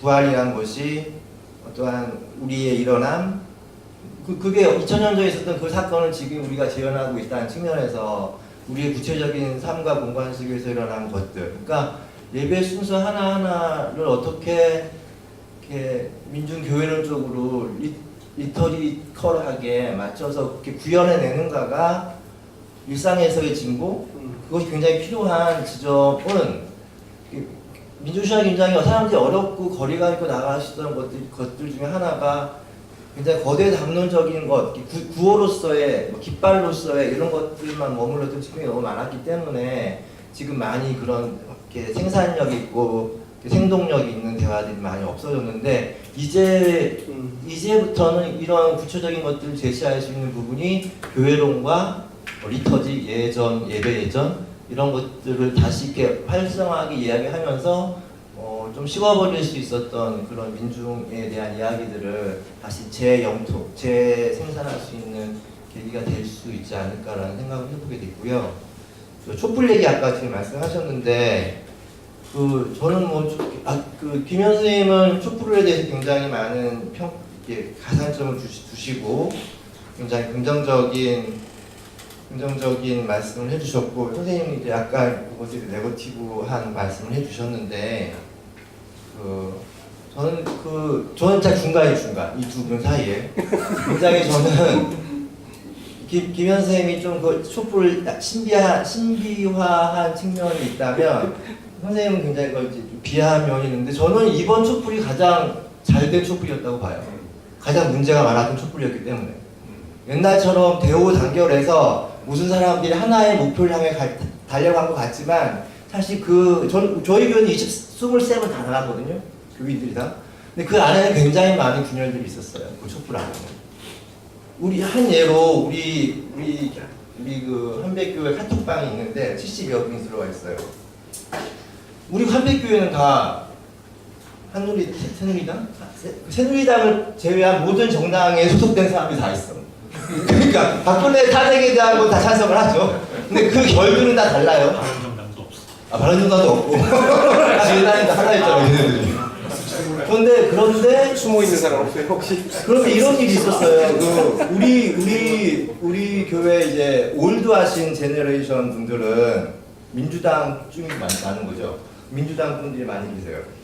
그래서 어느 분이 이제 박근혜 더러운 잠을 딱 울렸어. 우리 한백교회 전에 카톡방에 박근혜 탓을 위해서 이렇게 그런 메시지였죠. 그런데 우리 교회 영한 페미니스트들 또 이런 젊은 친구들은 그곳에서 즉각 반박을 보여요. 그 어른들의 소위 이제 진보 꼰대라고 말할 수 있는 그런 부분들에 대해서. 그래서 제가 수업 시간에 강의를 하고 나왔는데 이 카톡방에 몇백 개가 뜬 거야. 서로 싸우면서 막.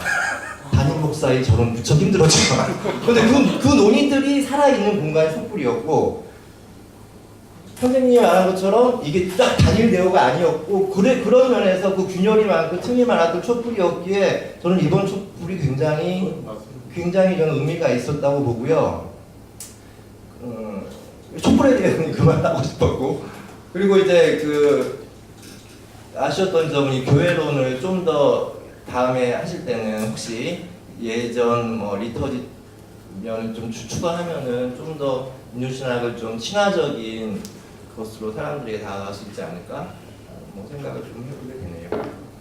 저는 조금 제가 봤는데 지금 이제 김영 목사님 이상철 목사님은 예전이나 이제 이 부분을 이제 민중시학적 어떤 얘기하셨는데 그것도 중요하다고 생각해요. 교회로서 대안적인 교회로서 대안적인 어떤 예전이나 이런 것들 계속 만들어 나가는 것 되게 중요하다고 생각하면서 동시에 이제 민중신학이 어쨌든 간에 계속 발전시켜온 연구가 예수운동과 민중운동을 같이 보는 거. 그러니까 역사적으로 신학학적으로는 1세기 메시아 운동의 그 컨텍스트 안에서 이제 예수운동을 읽어내려고 했던 작업들이 저는 되게 중요하고 그게 이제 김용 목사님 거쳐서 바울까지도 이제 그렇게 보려고 하는. 그러니까 이제 초기 원래 이제 그리스도인들은 예수 운동이라는 것 자체가 보통의 이제 기독교에는 없고 그냥 처음부터 교회였던 것처럼 상상하지만 일종의 교회 안병무 선생님 제기한 제일 중요한 논제 중에 하나가 교회는 예수 운동의 많은 상속자 가운데 하나일 뿐이다라는 걸 얘기하셨고 그건 역사적으로 살아남고 승리한 대표적인 이제 상속자가 됐지만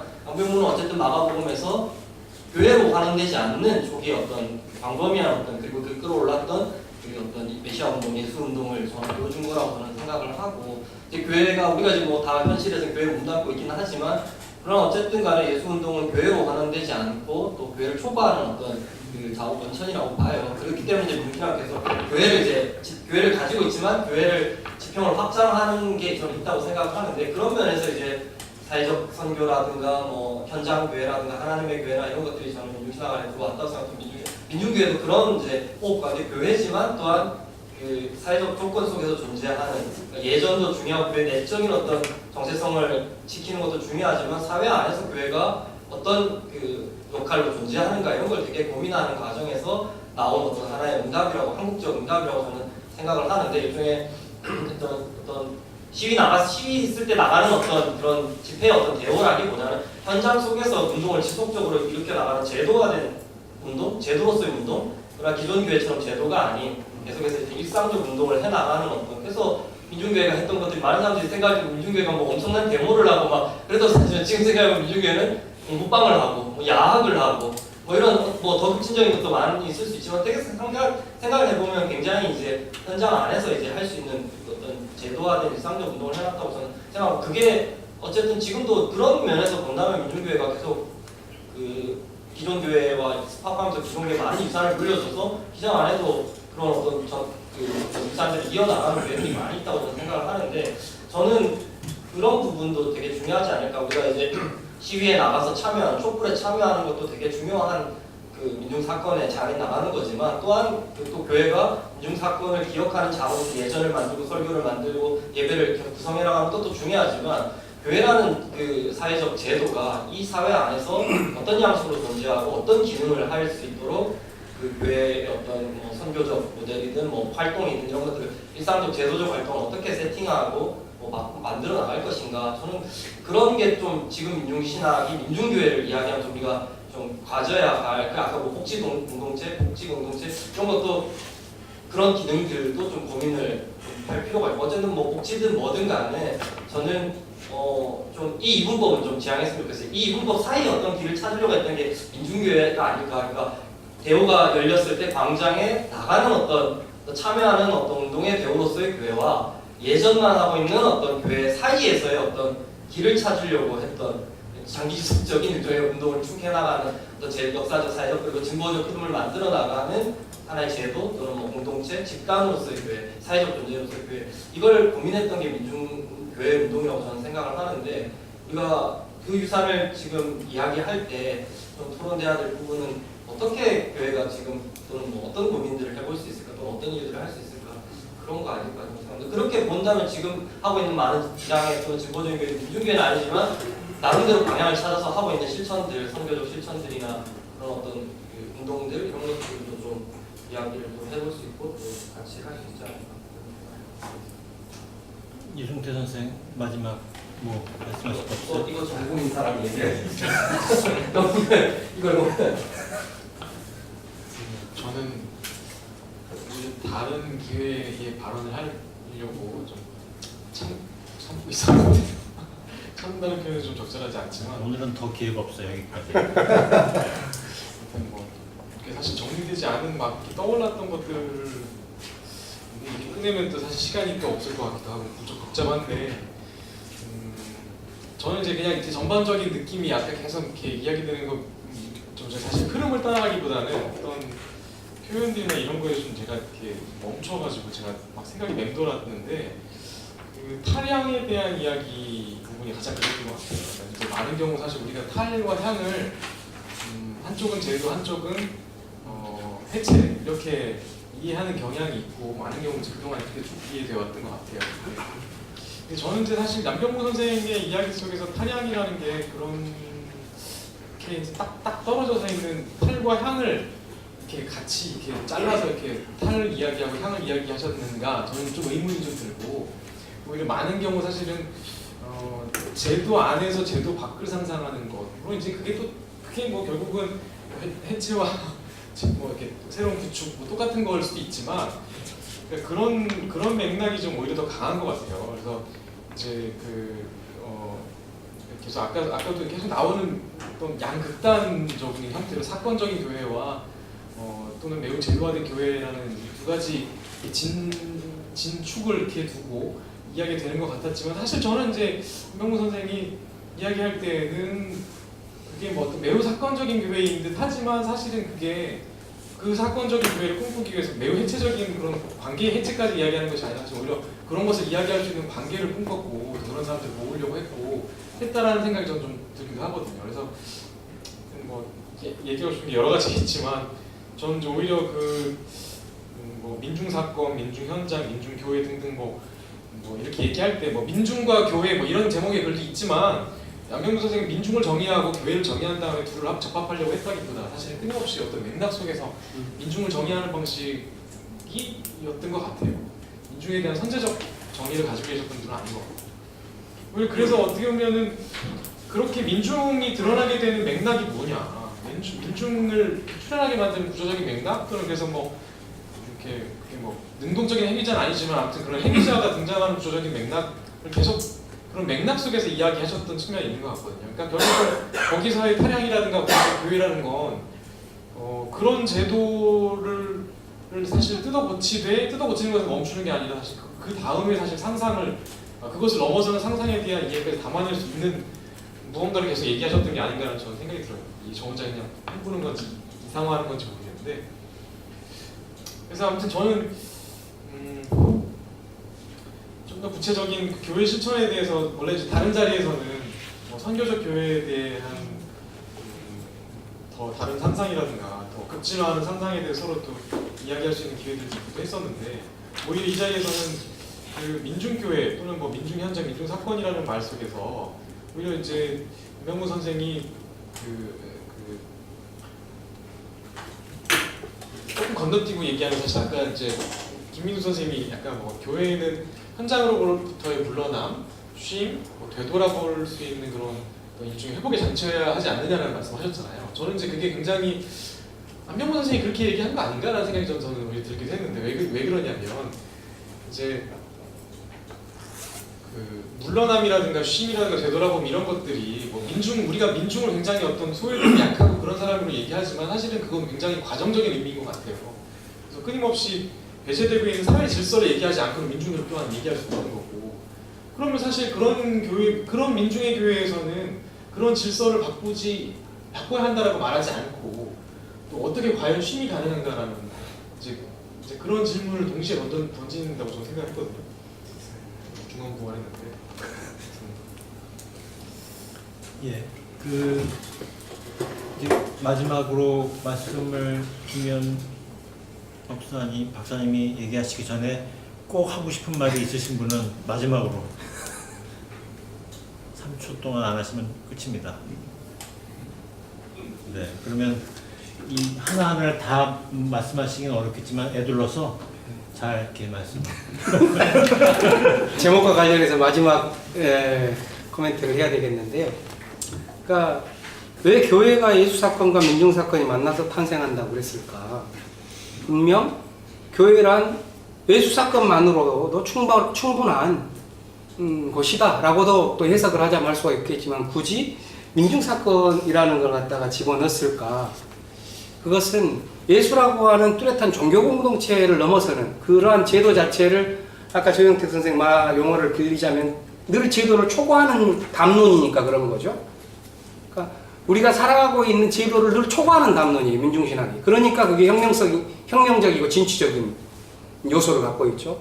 그것은 어떤 입장이기보다는 그러니까 나는 민중신학이라는 것, 민중담론의 특징이 그런 것 같아요.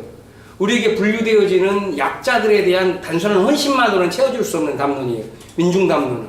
그러니까 어떤 존재에 대한 어떤 그 정서적인 강렬한 충실성? 이것만으로는 민중담론을 다 채울 수는 없어요.